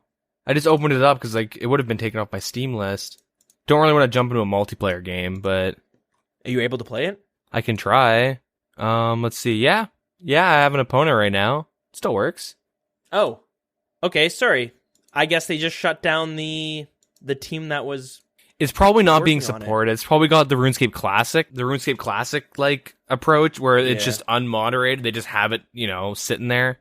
So my issue with RuneScape Chronicles specifically, I mean, this is really irrelevant. We should probably move on after this, but it didn't have a fun objective. The game was super RNG based in terms of like you just did shit and hoped you didn't get fucked, and then you did shit hoping to fuck the opponent. Like you just like there's not much. It's not like Hearthstone when you're like, okay, it's turn 4 or like turn 5, they can do this, this, and this. I gotta play around these cards. It's like I can choose to kill this monster, but he might do something that just kills me if I attack this monster. So if I like do that, like it was just. I don't know. It was really, maybe it was fun casually, but there was no like actual competitiveness and like, I don't know. I don't really think it was like designed with too much thought. I feel like they just kind of did shit that like would have been cool, but didn't really think it through. Yeah, maybe that's a problem. So, sorry, I got that one wrong then. You could still play it, but it's not getting supported, which means it's kind of doomed to fail, I suppose. I thought I read somewhere that it was completely shut down, but... Yeah, the team probably shut down, so there's no more updates ever coming for it. It's just there. Okay, fair enough. That being said, though, I don't know. I guess we got on this because RuneScape can't really make any... Like, Jagex doesn't really make any good games besides, like, RuneScapes. Yeah, little tangent there.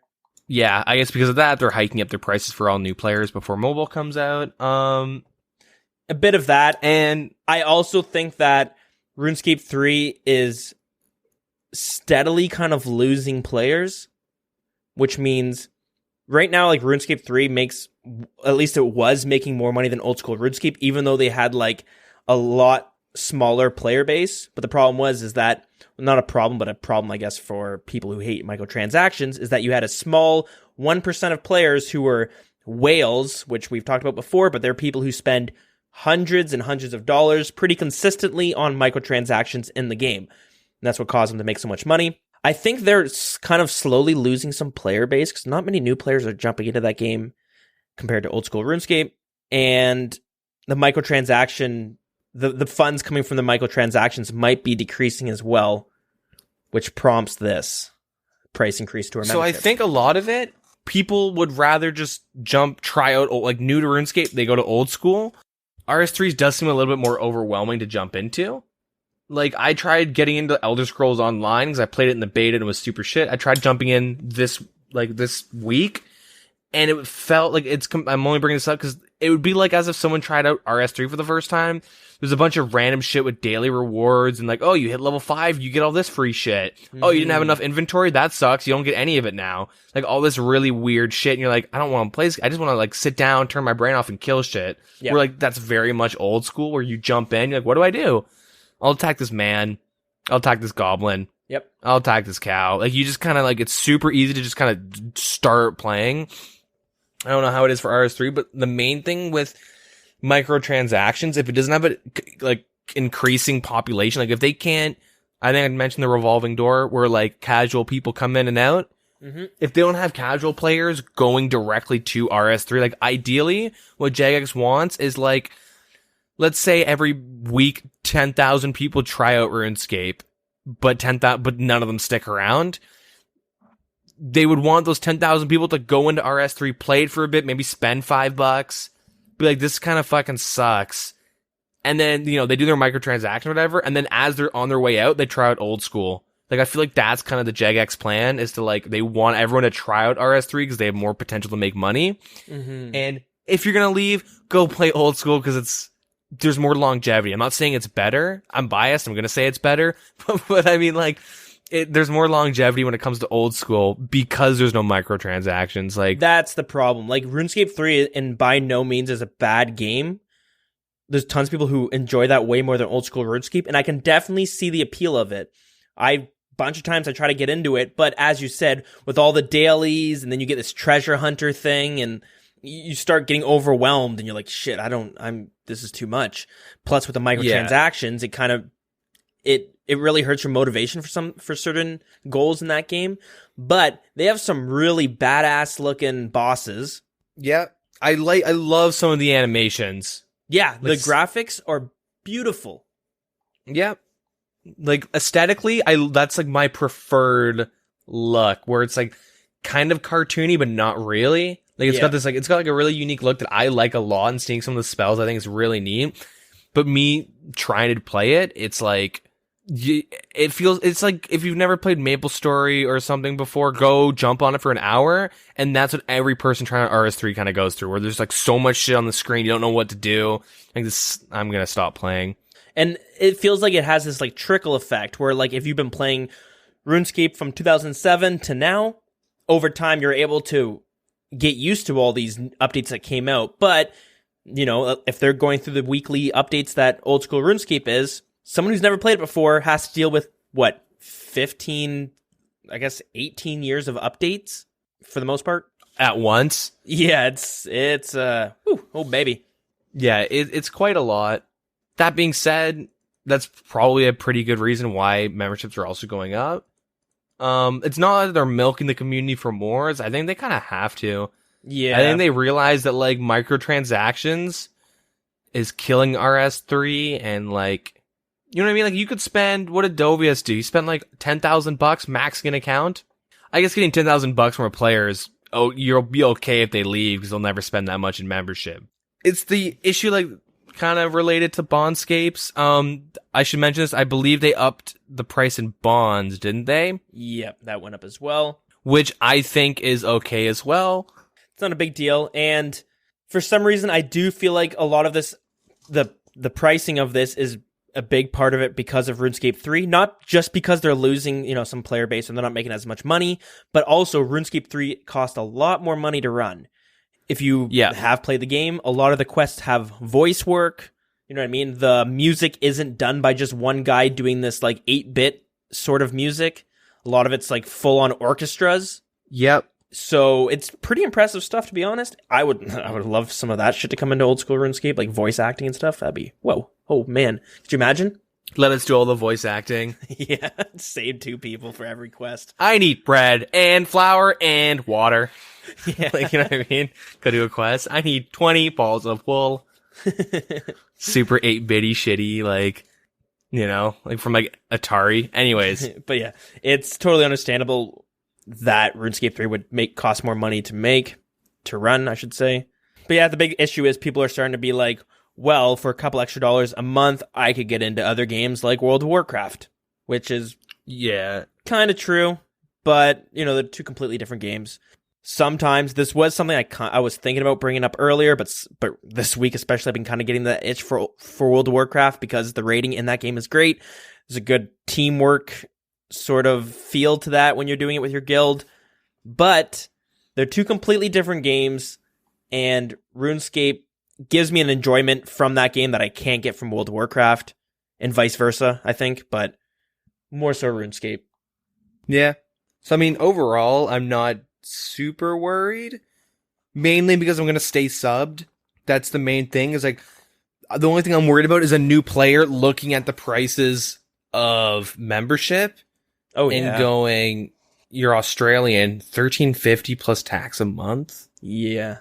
Ooh, like that, or like American, you know, $11 a month. Like, what the fuck? Whereas back in the day, you'd look at World of Warcraft, $15 a month, plus you'd have paid $20 to get the game itself, let's say. You look at RuneScape, $5, and it's slowly increased over time, which makes sense. It kind of has to. Inflation. Yeah. But that was an appeal to a lot of people for old school RuneScape. You had to convince your parents to pay $5 a month, no problem. $15, so, you know, you're a little kid. Please, Mom, it's $5. This will be my birthday gift. Yeah. I won't ask for anything for Christmas. It's like, oh, please. It's only $5. I'll do all my chores. Like, yeah, now it's a bit more, I don't know. The player base is also generally older. A lot of people are out working, so they don't really mind. I'm just kind of worried about like the new player base.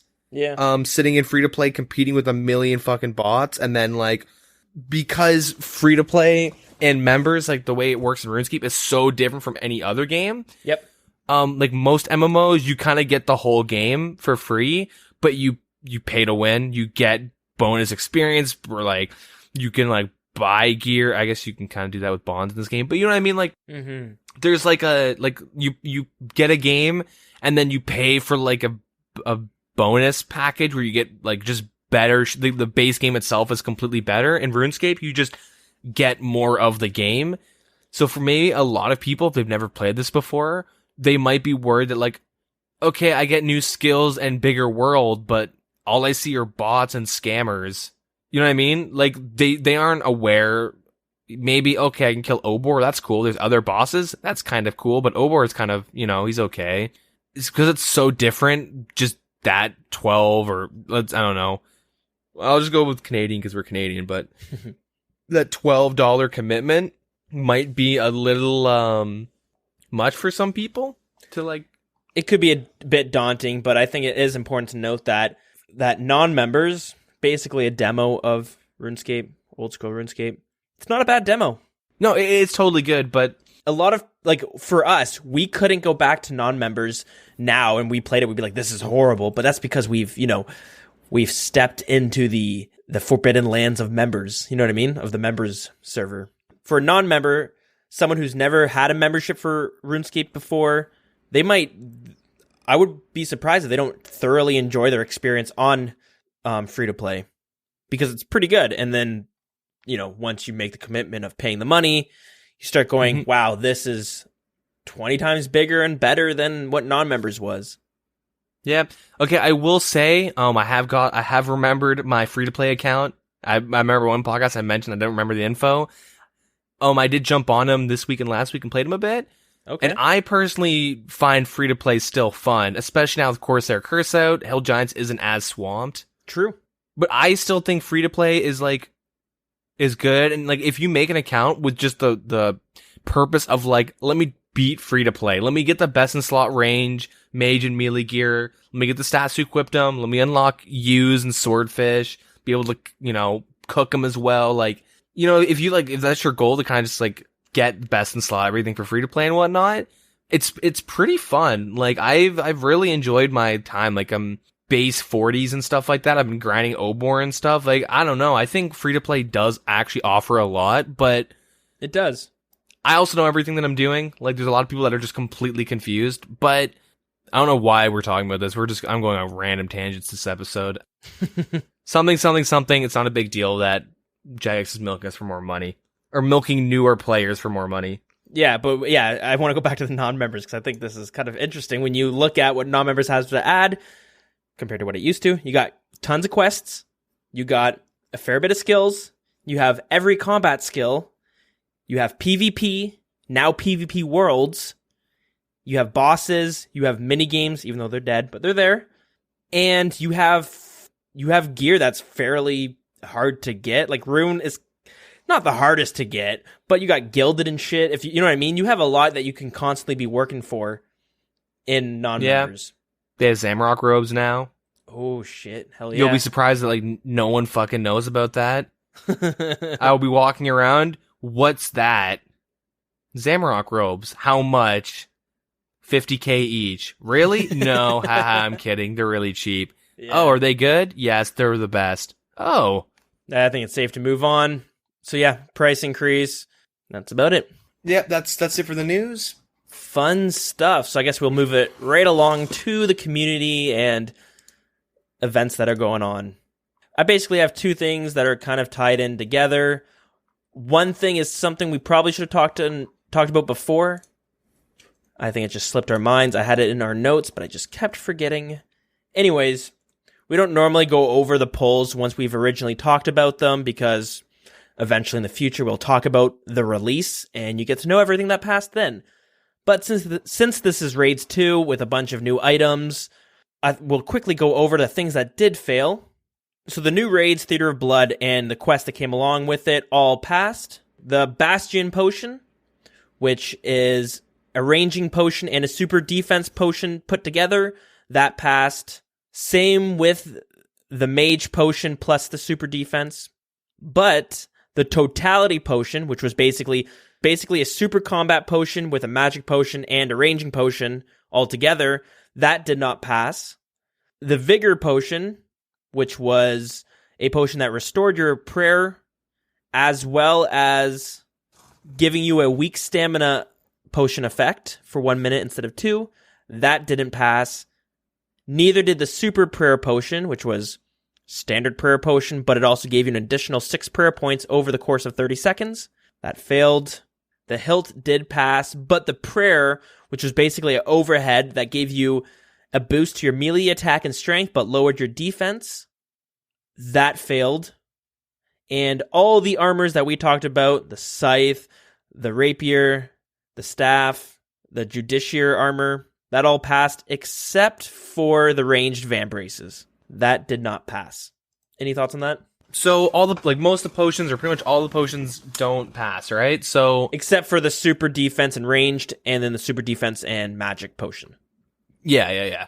That will make Vials of Blood a lot cheaper. Yep, definitely.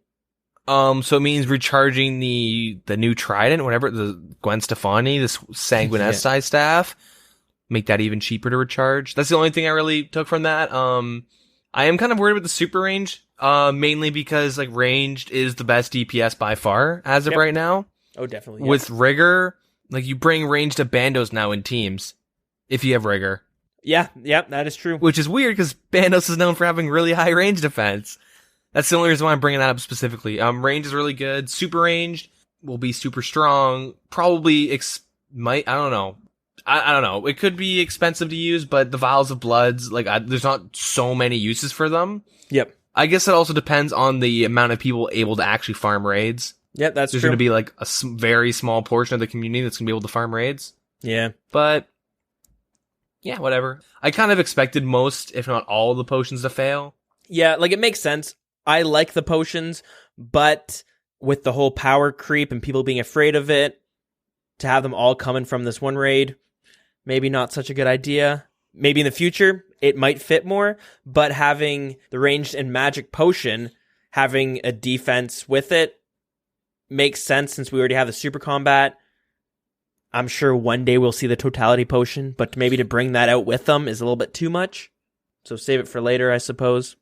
And with the second part of our Theater of Blood little thingamajig that's going on right now is, we talked about it last week, was the armors. I posted on our Discord the 3 that they were kind of deciding between.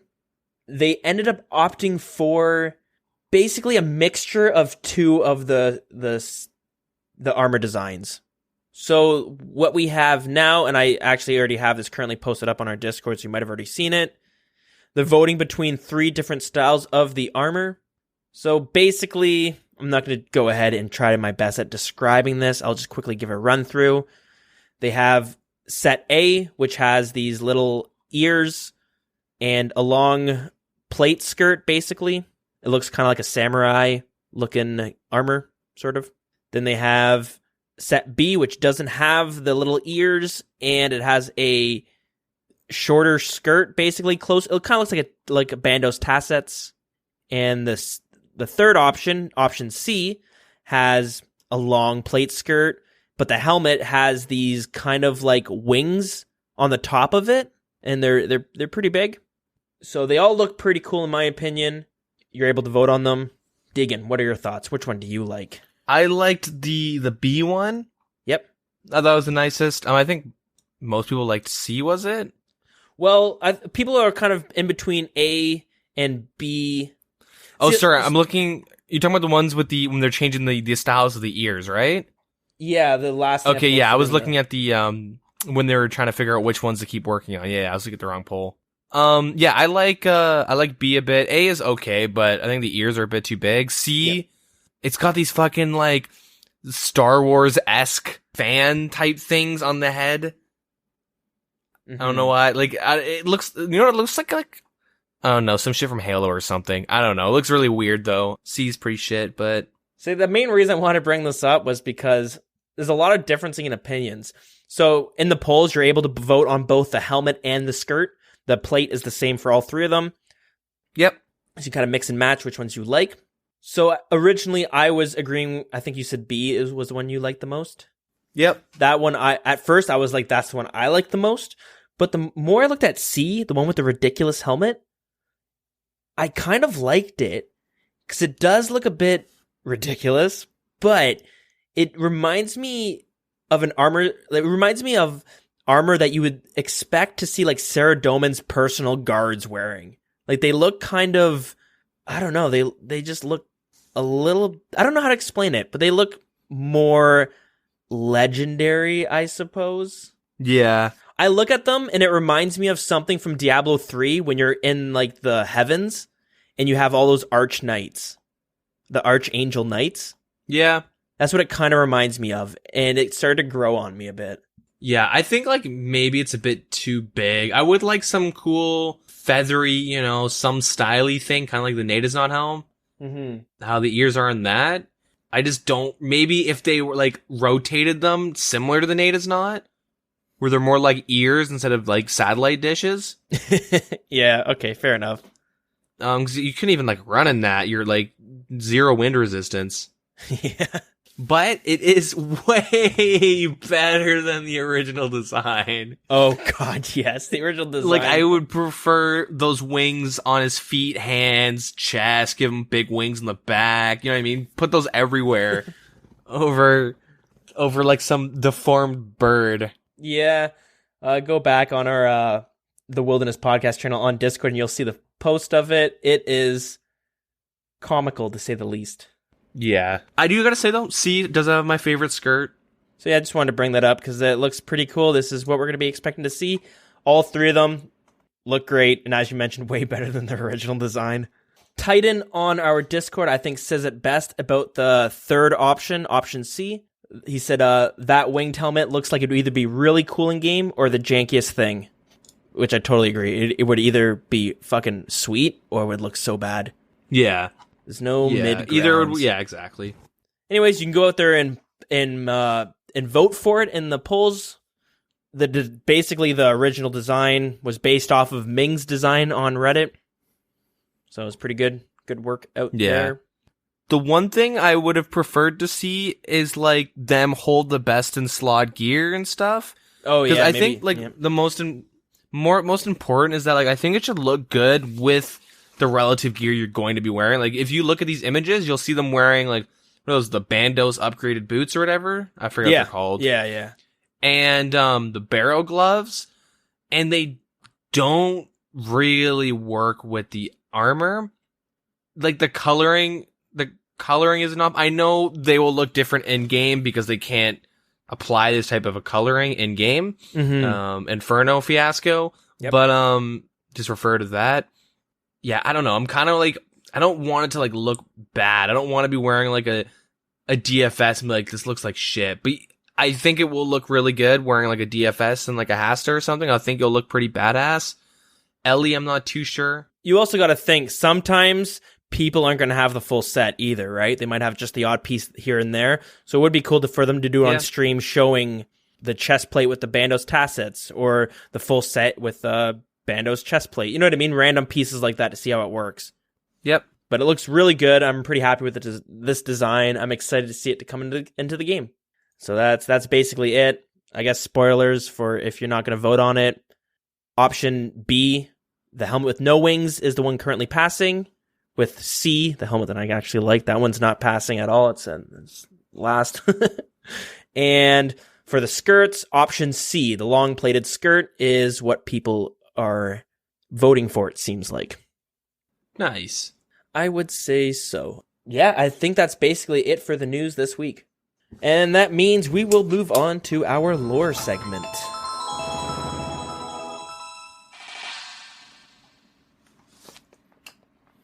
Let me see something. This week for lore, we're talking about probably the most important and biggest event in the history of RuneScape. So to sum up, the last two previous lore segments, we talked about the first and second age.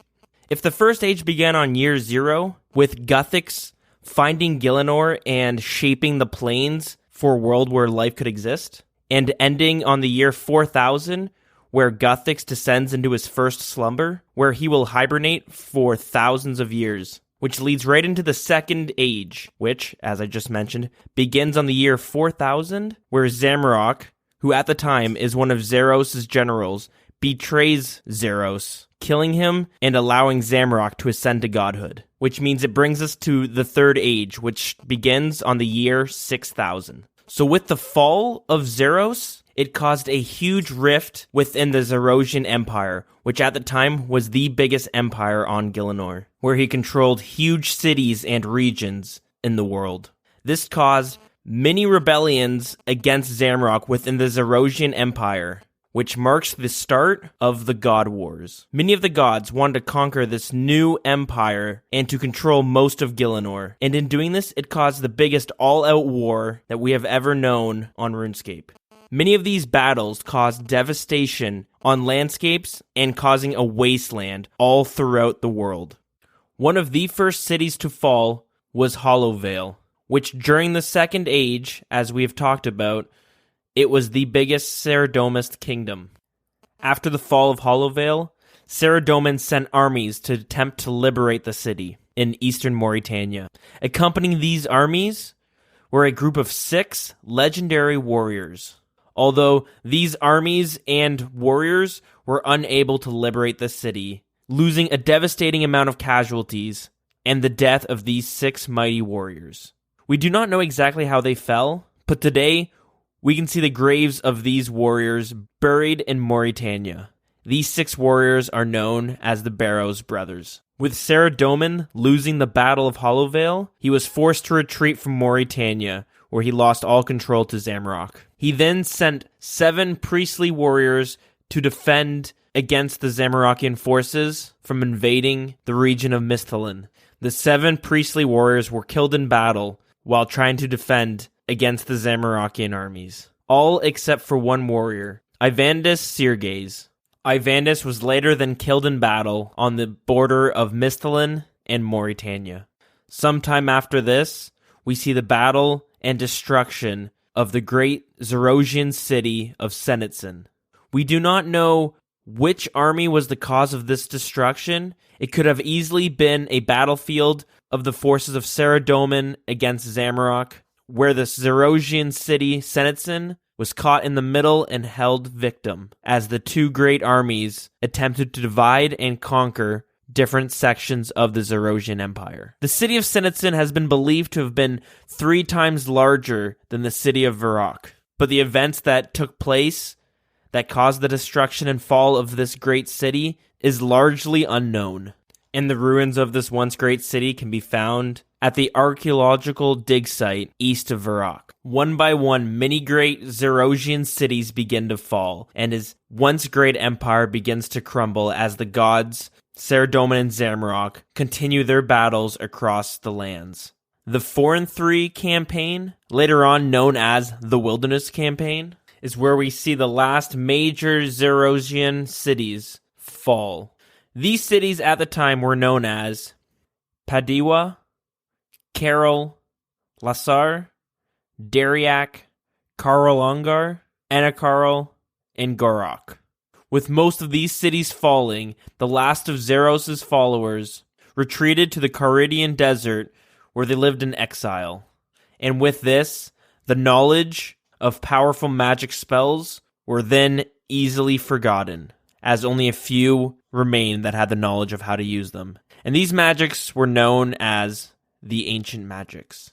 Nearing the end of the God Wars, Zamorak sent an army to conquer the city of Uzur.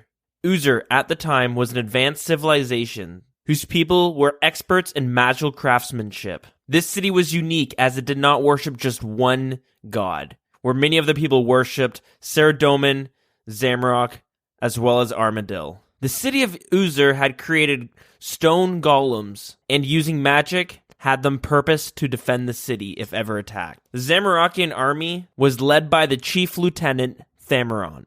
During the Battle of Uzer, Thammaron and his army was able to conquer and occupy the city for a great deal of time. While the clay golems were able to do a lot of damage to their armies, they were not able to fully succeed. The chief lieutenant Thammaron was wounded in battle by one of these golems, where he later had to retreat to his own plane, where he later died of the injuries of battle. But during this, his army remained within the city to control it. The moderate Azandra was part of a small faction that remained loyal to Zeros. He then went to the city of Uzer and defeated the army. The people of the city then retreated to the city of Ulek, which was then later destroyed by more Zamorakian forces, causing the survivors to retreat south, where after the God Wars, they founded the cities of Sophanum and Menephos. After Azandra had aided the city of Uzer, both Saradomin and Zamorakian forces joined together to dispose of the Great Majorate, where they trapped him in the Joldroch Pyramid. Around this time, we see Haziel, a commander for Zamorak, capture the city of Ardone. Sometime during the God Wars, we see the god Bandos banish the Dorgashun race, where they retreat underground. At some point, a civil war erupts amongst them. But at the end of the civil war, the city of Dorgash Khan is found. We also see the dwarves flee during this time beneath the surface, where they seal up their capital, Keldagrim, from the rest of the world for thousands of years. The elves mostly stay hidden in the lands of Turanwan due to the dangers of the God Wars. The gnomes, similar to the dwarves, flee to their stronghold where they remain for years to come. A species of dragons, known as wyverns, become extinct due to a massive climate shift, and another species of dragons, known as worms, slowly disappear. They were heavily used in combat as they could siege cities, causing large amounts of destruction. The race of the Aviances disappeared during this age. They were a race of bird-like creatures who were devoted to the god Armadil. There is a cave in northern Trollim, known as the God Wars Dungeons. This was a cave that was frozen in time during this era, where some of these creatures can still be found, but throughout the world, there are none left. Many more battles happened during this era, but much information is unknown to us. At some point, Guthix awakes from his slumber due to the destruction going on. Enraged, he put a stop to all of the fighting, creating the Edicts of Guthix. These are a series of decrees that he placed forward to keep balance within the world. Gods were no longer allowed to interact on the world, but were still allowed to have followers. If either god attempted to invade the world, Guthix would potentially call reinforcements from other realms. This would cause and escalate the crisis to lead to another and possibly much more devastating god war. And at this time, Guthix also creates the Void Knights to act as watchmen and to intervene if any crisis between the gods may occur. This marks the end of the Third Age, lasting 4,000 years, which means the God Wars ended on the year 10,000. I know we talked mostly about Saradomin and Zamorak, but both Armadil and Bandos were both present and also battling as well. Much information on those two has been long lost, but since Saradomin and Zamorak are both very prominent today, a lot of information is still available to us. But even still, on the grand scheme of how big the God Wars is and was at the time, we have lost much of the information, and there's much we still don't know. And that's it for this week's lore.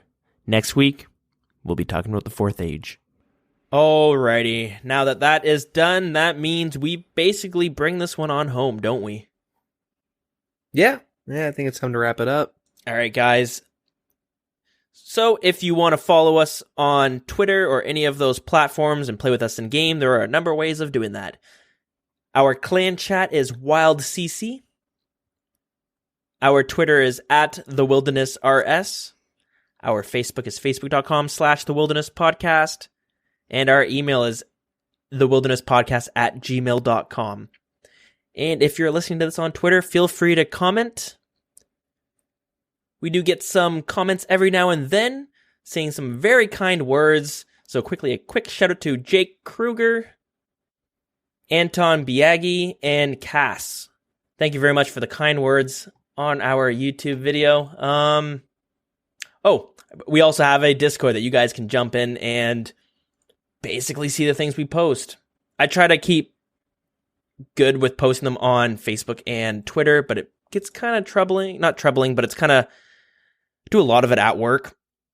And sometimes it's just hard to get them all posted on all three of them. Discord just is the most convenient. I mean, our Discord by far is like the most active. I've been putting like a lot of work in to like improve the Discord, and I have some things in the work right now to make it a better resource for everything, I guess. Mm-hmm. That makes sense. So there's like a lot of things. If you want to join our Discord, you can ask us questions, join in conversations, blah, blah, blah, blah, blah. You know, the deal. Find people for bossing and PKing. Yeah, a lot of cool and friendly people in there that are always willing to help and basically do things in game with. And if you don't know what Discord is, it's basically a voice/text chat sort of channel thing that you can go on through the website. There's apps for your mobile phone, or there's a program on the computer you can just download to use it. Yeah, super you can also useful. use the browser version too, which is nice. Yeah, through the website. It's pretty convenient. You just click the link on our Facebook or our Twitter. It will bring you in there. And they're pretty good. And from what we've talked about in the past, a lot more RuneScape friendly than TeamSpeak and the other ones. Yep. Because you won't get no DDoSed. IP grabbers in this. Yeah, you're able to keep your IP safe. All right. So yeah, there is all of our social media plugs. I don't really know. What do you got? Twitch, Twitter, DeaginRS. Yeah. Quick and simple. Nice. All right, let's pack this one up and get out of here. Yeah. All right, guys. Thanks for listening. Yes, thank you for listening, and tune in next week for episode 81. Yeah, have a good one. Bye-bye.